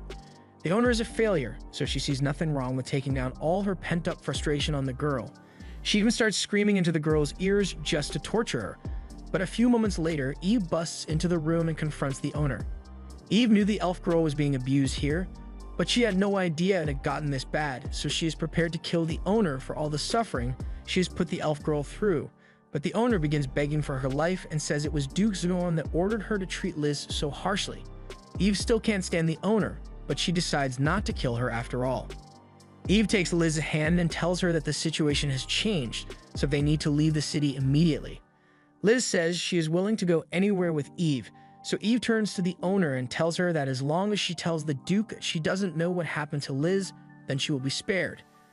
The owner begins groveling and swears that she will do everything Eve instructed her to do, and she starts apologizing to Liz, saying she regrets all the torment she caused Liz to go through, and she even starts crying on cue to really sell the apology. Liz obviously doesn't believe her, but Liz isn't the type to go for revenge, so she just lets it go and turns to leave with Eve. But as they are leaving, someone who is totally fine with revenge walks in. So Mimori tells Eve and Liz to go on ahead because he has some business to take care of. Once Mimori confronts the owner, he tells her to drop the act because he knows what kind of person she is. The woman begins acting smug and says it'll be over for Mimori and the others as soon as she tells the Duke what they've done. Unfortunately, Mimori doesn't really care, he just wants to make sure scum like her doesn't get to see another sunrise after all the horrible things she has done to Liz. He casts paralysis and poison on her, but to avoid suspicion, he decides to make it look like a robbery and stab the woman to death. After he is done, Mimori heads back outside and goes into the sewers to meet up with Eve and the others. Eve asks Mimori what he did to the woman and he doesn't give a clear answer, but he says the woman won't be able to bother Liz ever again. As she said earlier, Eve will tell Mimori where to find the Witch of Taboos, but before she does, she would like to know why he wants to meet the witch in the first place. Mimori explains that he has a forbidden scroll written in ancient text, and he heard that the Witch of Taboos might be able to read it. Eve just wants to confirm that Mimori doesn't intend to harm the witch in any way, so he assures her that he won't start anything as long as the witch doesn't attack him. Eve is glad to hear this and says there is something else she wants to discuss with him. She isn't as smart as him and can't predict people's actions like Mimori can, so she would like to swear her loyalty to him as her master. Mimori is surprised by this sudden leap in trust when she still barely knows him, but Eve has realized that she can't solely base her trust on how long she has known someone. Besides, she knows for a fact that Mimori is a good person because he could have used any number of violent tactics to force Eve to tell him where the witch lives. He even had the option of holding Liz hostage, yet he chose to save her instead. The group begins their journey, but before they can escape, the Duke has already sent out a search party to capture Eve and Liz. The Duke likely enlisted the help of the Ashint cult in the hunt, as Mimori has to come up with a strategy to beat them, so he tells Eve to take Liz and hide deep in the forest while he and Ceres handle the Ashint cult. The cult enters the forest and spots some tracks, but the leader realizes that the tracks are too obvious, so it must be some kind of trap. He yells for the person behind this to show themselves, so Ceres emerges from the forest with a mask on to confront them. The leader doesn't know who Ceres is, but he's in a good mood today, so he offers her a simple deal. As long as Ceres hands over Eve and Liz, he won't unleash the full power of the Ashint cult on her, and he claims that their power was able to take down the world's strongest human civet. In addition, he is even willing to allow Ceres to join the ranks of the Ashint cult since he can tell that she is a skilled martial artist. Surprisingly, Ceres agrees to his terms and says she will lead them to Eve and Liz, but the leader knows that no one ever switches sides that quickly, so Ceres must be trying to lead them into a trap. The fact that she is trying to lead them into the forest means she must need them to be within a certain range for some sort of attack, so he tells his men to aim their bows at her and get ready to attack. She asks why they are using bows when they claim to have powerful curses, and since he intends to kill her anyway, the leader lets her in on a little secret. The Ashint cult was formed after the Assassin's Guild was exterminated by a summoned hero, and the cult just uses assassination techniques to eliminate targets, with a little bit of added poison of course. The poison is incredibly advanced and leaves no traces, so the cult is able to pass it off as a curse to the unsuspecting masses. Furthermore, the fact that the cause of Civet's death was unknown presented the perfect opportunity for the Ashint cult to gain popularity by stealing credit for the job, and the best part is that no one can ever prove that they weren't the ones who killed Civet, so they'll never be caught. Ceres asks why they are doing all this, so the leader tells her that they plan to use Duke Zuon to carve out a central role for themselves in this nation, while also assassinating anyone who gets in their way. And speaking of people who are getting in their way, the leader asks where Ceres' allies are hiding, but she says she is the only one here to face them. The leader finds it hard to believe that she came out here intending to defeat them all by herself, but Ceres says she is confident in her ability and reveals her identity as the one who survived being hunted by Civet. It makes a lot of sense to the leader why she would be confident in her abilities, but he still doesn't believe that Ceres could have defeated Civet. He calls out one of his subordinates named Belbar and tells Ceres that this guy is the one who was meant to kill Eve in tomorrow's battle. And his younger brother Varigan is here as well, so together, these two are the strongest members of the Ashint group. Coincidentally, they also had a younger brother named Zeresh, but he was killed while chasing after Ceres, so the brothers have a personal grudge against her. Additionally, while she was distracted, the leader has already had some of the other members of the Ashint cult circle around to cut off her escape route. Now there's no chance that she will be able to escape, so the leader tells her to give up now and submit to him, otherwise she will be killed by the poison. Ceres does as she is told and kneels before the leader, but just when he thought he had won, Mimori uses his special move to extend his range and paralyze all the members of the cult. He also already took care of all the cult members that were trying to flank them, so no one is coming to save the leader. Mimori intentionally made their tracks obvious to make the leader suspicious of Ceres, and once he felt like he had all the power, he let his guard down, and that's when Mimori struck. Everything went exactly as Mimori planned, so Mimori asks her to go back and inform Eve and Liz that the Ashint have been taken care of. Once Ceres is gone, Mimori spots the first group in the process of retreating, so he wants to take them out and asks Piggymaru to connect with him again. Unfortunately, after all the strain he's been under, Piggymaru doesn't have the strength to transform anymore. Since Piggymaru can't help him, Eve offers to lend him her assistance in taking out the remaining bounty hunters. In the meantime, Ceres takes Liz deeper into the forest to keep her safe until the hunters have been dealt with. Mimori asks Eve if she can get an accurate estimation of the number of assailants they'll be facing, and once she's figured out their number and distance, she and Mimori wait for them to arrive. The bounty hunters soon spot Eve, and they intend to capture and drag her to the Duke's feet, but just before they can attack her, Mimori paralyzes and poisons all the soldiers present, leaving them frozen in place. Just then, the Duke and his advisor show up on horses behind Eve and Mimori, and the Duke believes he has Eve cornered, so he intends to personally kill her for having the gall to not want to die. On top of that, he will skin Eve alive and make a pair of underwear out of her hide just to be disrespectful. Mimori is sick of hearing the Duke's rambling and attempts to use Paralyze to take him down, but he is shocked when he receives an error message that says he has exceeded the number of targets for Paralyze, so he can't use that ability right now. And that means he's going to have to get creative, so he uses his darkness spell to blind the advisor, leaving him wide open for Eve to slash him in two. Mimori continues doing the same thing with the rest of the soldiers, and Eve cuts them down accordingly, but a few of the soldiers are smart enough to realize they stand no chance, so they start running away. Mimori tells Eve that she can't let any of them survive, so Eve grabs a spear and throws it to take out one of the fleeing soldiers. A couple of paralyzed slots have been freed up now that some soldiers have died, so Mimori is almost ready to finish things off. But in the meantime, Ceres is here to keep him safe. The Duke is throwing a tantrum over the fact that his soldiers aren't capable of killing a single man, and Eve thanks Mimori because she never could have gotten the opportunity to have her revenge without him. She runs out and quickly slaughters the rest of the Duke's soldiers, and now that the Duke has no men left, he yells that he will make Eve pay for this and turns to go home, but we all know Mimori wasn't going to let him leave here alive.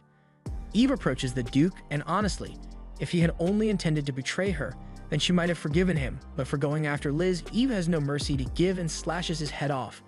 Now that everything is over, Mimori asks Ceres to take Liz and get ready to leave soon, but he has one more thing he needs to take care of. He walks over to one of the dead bodies and uses his freeze ability, and when used on a corpse, it creates a layer of ice that can be shattered to completely disintegrate the body. This way, Mimori can eliminate all traces of the Ashint from the world, and no one will ever know what happened here. A while later, the news of the Ashint cult's disappearance reaches the king, and he is in a state of panic because he had intended to use the Ashint as pawns to accomplish his goals. But now that they are gone, how is he going to explain this to the goddess? He can afford to find out what Vicious will do to him once she finds out, so he orders his men to locate the Ashint cult as soon as possible. Back with Mimori's group, Liz and Eve have both gone to sleep already, so Ceres offers to keep watch while Mimori gets some sleep as well. Mimori says he doesn't feel like sleeping anytime soon, so Ceres offers to let him rest on her lap until he feels like sleeping. And he appreciates the offer, but Ceres looks pretty tired, so if anything, he would like to offer his lap for her to sleep in. Ceres didn't think twice about taking him up on his offer, so she lays down on his lap, only to realize that Mimori might have been joking when he made the offer. It gets a little awkward after that, but since it can't possibly get any more awkward, Mimori asks if he can touch Ceres' elf ears. Ceres is caught off guard, but she allows it, so Mimori gets to feel her ears. After that's done, the two of them decide to stay up, and Ceres asks Mimori if he has any special feelings towards Eve or Liz, because he is far more gentle with them than he would be with any other people. Mimori explains that it's for the same reason that he likes Ceres so much they remind him of people whom he wants to protect. Eve reminds him of his uncle, and Liz is the same way Mimori used to be when he was younger. They were both abused by the people in charge of them, and the only difference is that Liz is still kind enough to forgive those who hurt her, while Mimori has no problem killing anyone who threatens him, and he doesn't intend to change the way he does things. He tells Ceres that she is free to leave him if she ever gets tired of the life of vengeance he leads, but Ceres doesn't intend to leave him for any reason. Mimori is happy to hear that she will support him, so he tells her that he will fulfill any one request of hers to the best of his ability. So when she has decided what she wants, she can ask him, but for now he tells her she should get some sleep. Meanwhile, over in Allium, Sugu is receiving some swordsmanship training down in the prison, and her instructor praises her because she has been improving a lot since they started training together.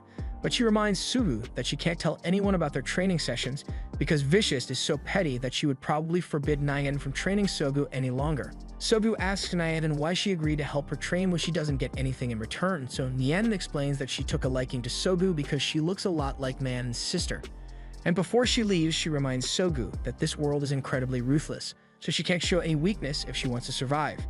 The next morning, Mimori's group is preparing to set out on their journey to the land of monsters, and Mimori has bought a new dress for Liz to wear, and she absolutely loves it. Before they leave, Ceres suggests that should come up with a name for their group since they might need to identify themselves once they get to the land of monsters.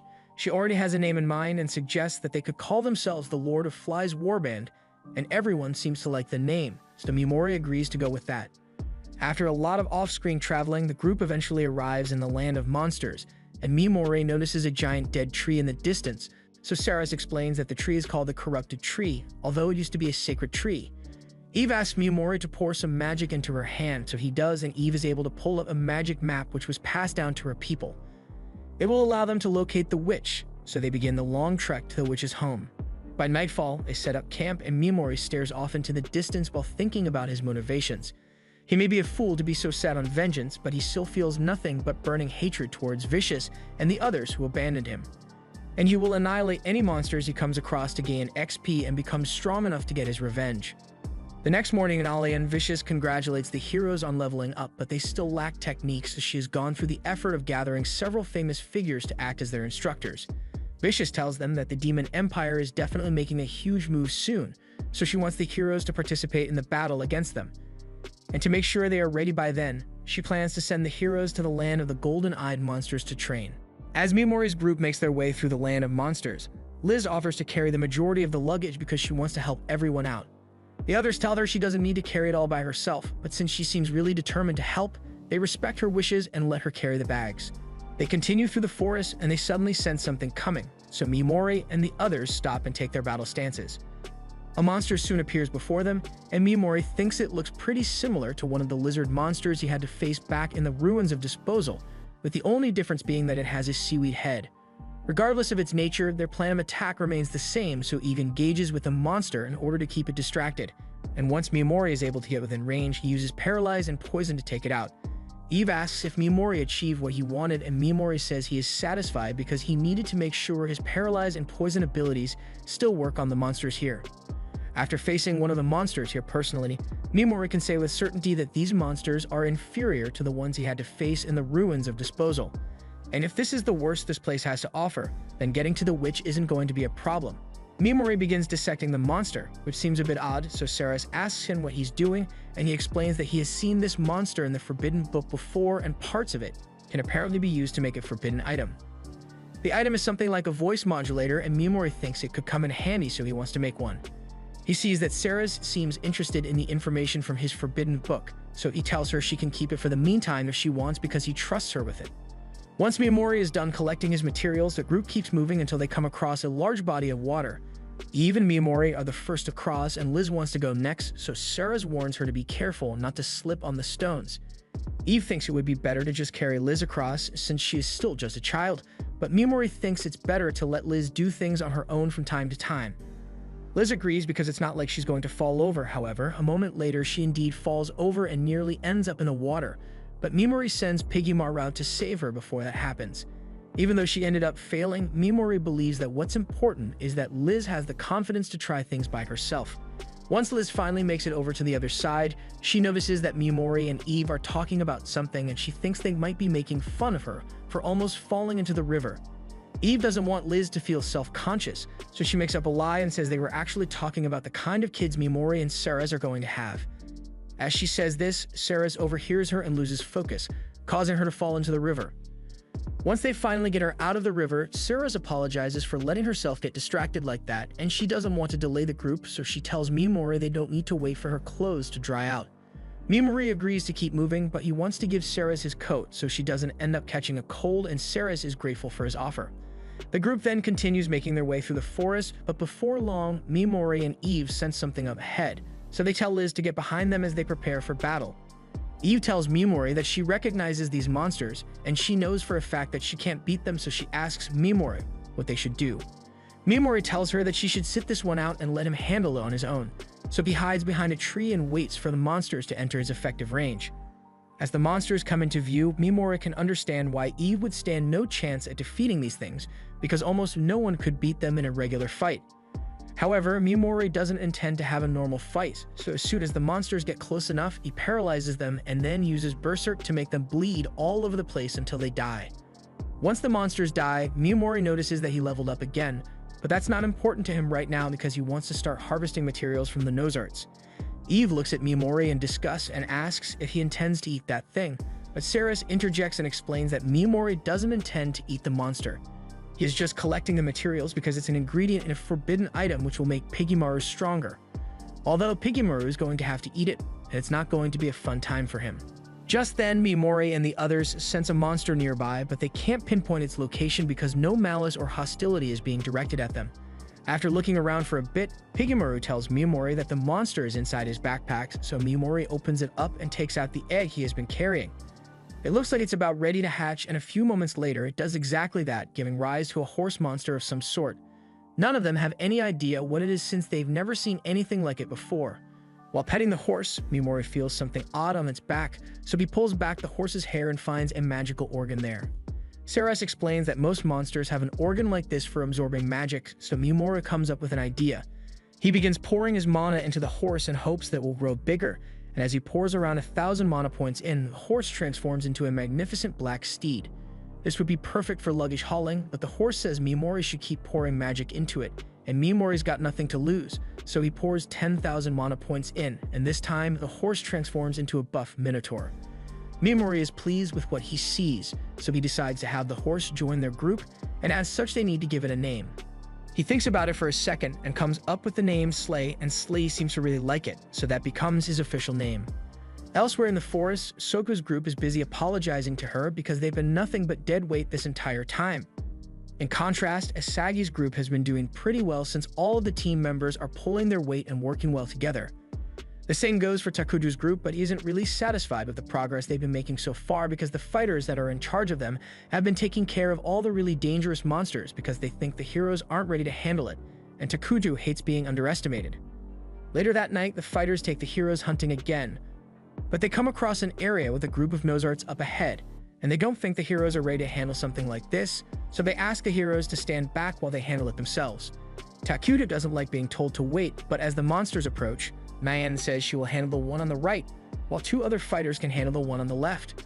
They begin their attack, and the Nozarts get diced up very quickly, but there are a lot more where those came from, so the fighters might need to come up with a new strategy to defeat them all. However, Takuju has already had enough of being underestimated, so he walks up to the front lines and uses his Dragonic Burst attack to incinerate all the Nozarts in one go. He then announces that his ability is only at level 4, yet he has the power to cause this much destruction. So no one has the right to underestimate him, for he is the future ruler of this world. The other heroes are in awe of Takuju's power, so much so that they barely realize that Hijiri and Itsuki aren't here anymore. The 2 of them are elsewhere in the forest, and they came here to deal with some spies that had been following the group, but the second the spies were captured, they offed themselves so they couldn't be interrogated. While all is going on, Mimori and the others have settled into an old building so they can spend the night. They've been making a lot of progress thanks to Slee, so it looks like they will arrive at the witch's house much sooner than they had expected. Ceres asks what Mimori came out here to look at, so he explains that he saw some lights coming from the forest, so he thought some monsters might be fighting down there. Ceres points out that the light is coming from the northeast, and Mimori realizes that that's the direction of Alian, so whatever is going on down there must have something to do with the goddess. The next morning, even Ceres wakes up to find that Mimori isn't here anymore. Eve isn't particularly worried because she knows Mimori isn't the type of person to abandon them in the middle of the land of monsters. Ceres agrees with her, so they head outside to go looking for Mimori, and they don't have to look for long as Mimori is sitting outside the building after having killed a massive monster. Once Mimori notices them standing behind him, he greets the 2 and tells them that he had sensed a monster nearby earlier, so he came out to take care of it, and now he's looking through the monster's body parts to see if there's anything useful in here. After Mimori is done, the group continues their journey, but they eventually come across a vertical cliff, and they have no way of climbing it, so they are going to have to follow the road along the cliff instead. Ceres suggests that Mimori should take a break since he hasn't gotten any proper rest in a while, but Mimori says they need to keep moving because the air is becoming humid, and he would like to get as far as possible before it starts raining. As they walk along the road, they find it odd that they haven't come across any monsters for a while now, but they just assume it must be because they are getting close to the home of the Witch of Taboos. Mimori notices that Liz looks a little upset, so he asks her if she's scared of the land of monsters. Liz tells him that this place is definitely scary, but she hasn't felt much fear since they got here. And it's all because Ceres assured her that as long as Mimori is alive, they will never lose to any monsters here. Eventually, they make it to an opening in the cliff, and once they pass through, they'll be really close to the witch's home. Before they head through, Eve once again wants to thank Mimori for all the help he has given since there's no way they would have been able to make it this far without him. Mimori tells her there's no need to be so thankful since he mainly helped her to benefit himself anyway. Eve says she will be happy with anything as long as she and Liz are able to live a quiet life together. Maybe they could even start a farm together once they settle into their new lives, and Liz likes that idea, but a moment later, a mouthed monster appears above Eve, and it's too close for Mimori to use Paralyze in time, so Eve turns around and slashes it down. The monster is definitely dead now, but Mimori still has a bad feeling about it for some reason. His worries are confirmed when the monster lets out an ear-piercing screech and a flash of blinding light which acts as a signal and alerts all the monsters in the area of the group's location. So now, every monster in the forest is heading straight for Mimori's group. Their chances of survival aren't looking good against this many enemies. Mimori tells the others to start moving since they have some time before the monsters reach here, but Eve doesn't think they'll be able to escape in time, so she offers to stay behind and act as bait while the others run away. Liz tries to talk Eve out of it, but Eve says she needs to do this since it was her actions that caused this mess. She asks Liz to listen to Sarah's and Mimori while she's gone, but Mimori never agreed to this plan of hers.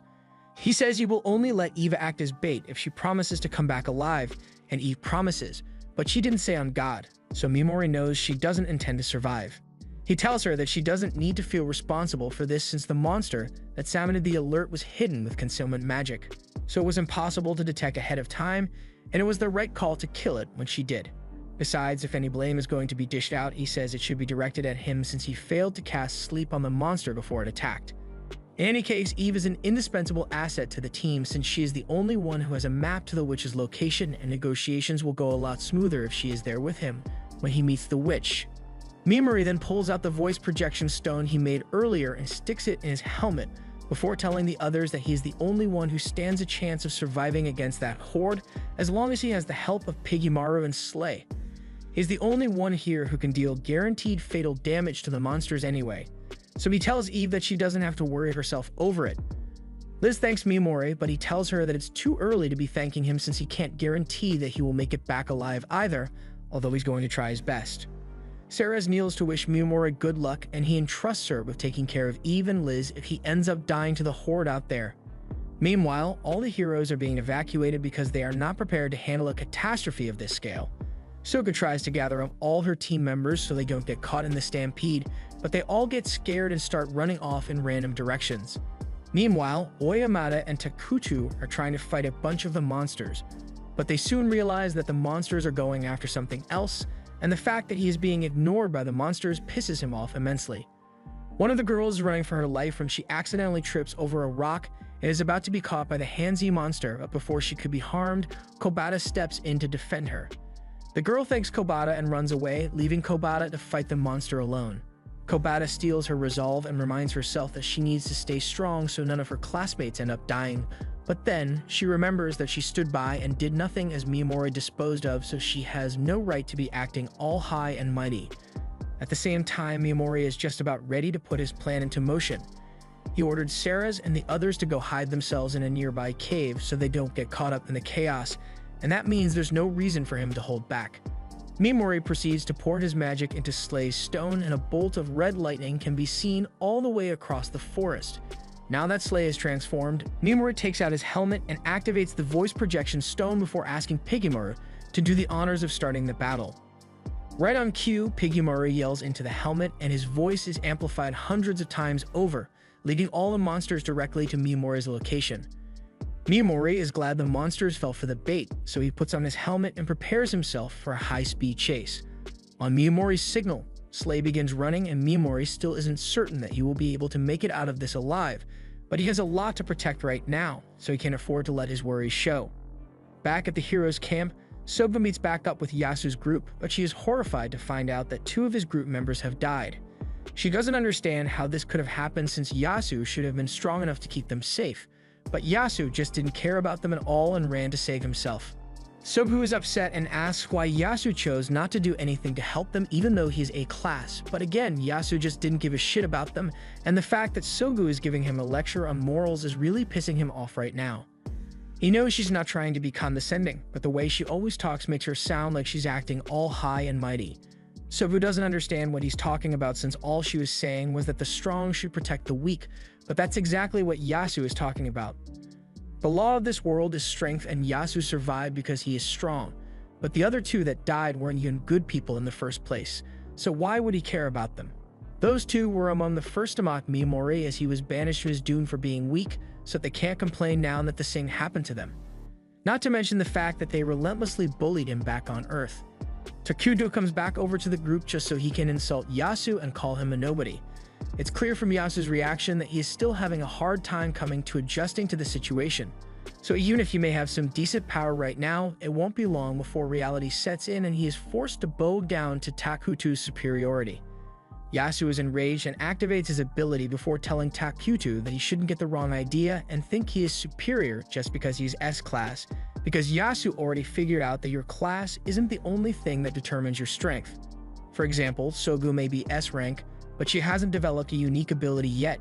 And on the other hand, someone like Asage, who is B rank, has surpassed Oyamada even though he is A rank. So Yasu believes that sooner or later he will become more powerful than Takuto and make him regret his words. Oyamada is about to attack Yasu out of anger, but Takuto stops him since he sees no point in starting a fight amongst themselves right now. And Yasu is actually right about rank not necessarily meaning strength, and he calls out Sogo for being the weak link of the S ranks, so he expects her to get her act together soon. In the meantime, he plans to do something to demonstrate his superiority so no one will have the gall to oppose him again. At the same time, while Ceres and the others are hiding in the cave, Eve says she wants to go out and look for Mimori all of a sudden. Ceres asks her why she wants to do that, so Eve explains that there are a lot of monsters out there, so even with his ability, it would be difficult for him to win against them all. On top of that, Mimori isn't in good condition since from the moment they set foot in the land of monsters, Mimori has gotten the lowest amount of sleep to make sure everyone else stayed well rested. His sacrifice is what allowed them to make it this far into the land of monsters, so she needs to do what she can to help him. She wasn't bluffing when she said she could outrun the monsters in this region earlier. She is well versed in traversing difficult terrain, especially since she has night vision, so she won't be caught by the monsters easily. On top of that, if Mimori and Slay happen to be injured, she's the only one who would be able to carry them to safety. Ceres agrees with Eve's reasoning and apologizes for questioning her, but since Mimori put her in charge, she had to make sure Eve wasn't taking unnecessary risks. She says she will allow Eve to go after Mimori, but only on the condition that she makes it back alive. Meanwhile, Mimori is trying to come up with a strategy to take down all the monsters, and while his ability won't be able to affect all of them at once, it will still get some of them, so he starts by casting Berserk on the monster and making them fight one another. It seems to have been effective, but only for a little while as the monsters soon resume their chase. Mimori then tries using Paralyze to slow them down, but that doesn't buy him much time either. His situation isn't looking too good right now, as the rain is causing low visibility, and on top of that, his MP is being burnt through really quickly because of his combination with Pigimaru, so if he wants to keep going, his only option would be to level up so he can restore his mana, and as long as he kills some of the high-level monsters, it should be possible, but a plan like that is too risky for him to rely on. If he's not within a certain range of a target when it dies, Mimori won't get any experience, so the only way for him to guarantee that he levels up is to circle back and attack directly. He asks Pigimaru and Slay if they are alright with his plan, and they seem to be fine with it, so Mimori turns around and charges straight into the horde of monsters. He is running low on MP, so he begins spamming Darkness and Paralyze to stop the monsters in their tracks, and with all of them immobilized, he tracks down the monster with the highest level and casts Berserk on it, so it suffers paralysis damage. Just as Mimori was about to run out of mana, the monster finally dies and he levels up, so his mana supply is replenished. He now has a guaranteed method of replenishing his mana, so he can keep fighting almost indefinitely. He then proceeds to cast Paralyze and Berserk on all the monsters in the vicinity and starts running away again, but as he does, he notices two more high-level monsters chasing him. So if he wants to take them out, then he is going to have to get behind them somehow. He uses Pigimaru to cast Sleep on the monsters, and by the time they get back up and try to start chasing again, Mimori has snuck up from behind and takes them out. With those two dead, he once again levels up, so he gets back on Slay's back and rides off to stay ahead of the horde. But unexpectedly, a second horde of monsters appears in front of him, so even though he tries defeating them ahead of time, Mimori ends up getting knocked off Slay's back and is forced to continuously spam every effect in his arsenal, so he doesn't get overrun by the monster. Meanwhile, Kobata is busy having a panic attack in the forest over the fact that she is just as bad as everyone else. She wanted to try and be kind to others, but when Mimori was thrown to the side, all she could do was stand by and watch it happen. Just then, Kobata looks up and notices Eve standing nearby, and from her perspective, a giant tiger she has never met before is staring her down, so she gets really scared. Eve is surprised to find a human out in these forests because no normal people ever come here, so she approaches Kobata to get a better look, and that's when she notices that Kobata reminds her a lot of Liz. She doesn't intend to harm her, but that's not what it looks like to Itsuki, so she rushes in and nearly slashes Eve with her lightning sword. Eve is able to react in time, but she gets frozen in place by Itsuki's lightning attack. Itsuki doesn't really care about Kobata, but her sister doesn't want to let Kobata die yet, so it's her job to rescue her right now, and she's going to have to kill Eve because she's a threat. This was the end of episode 11. Subscribe to not miss the next part.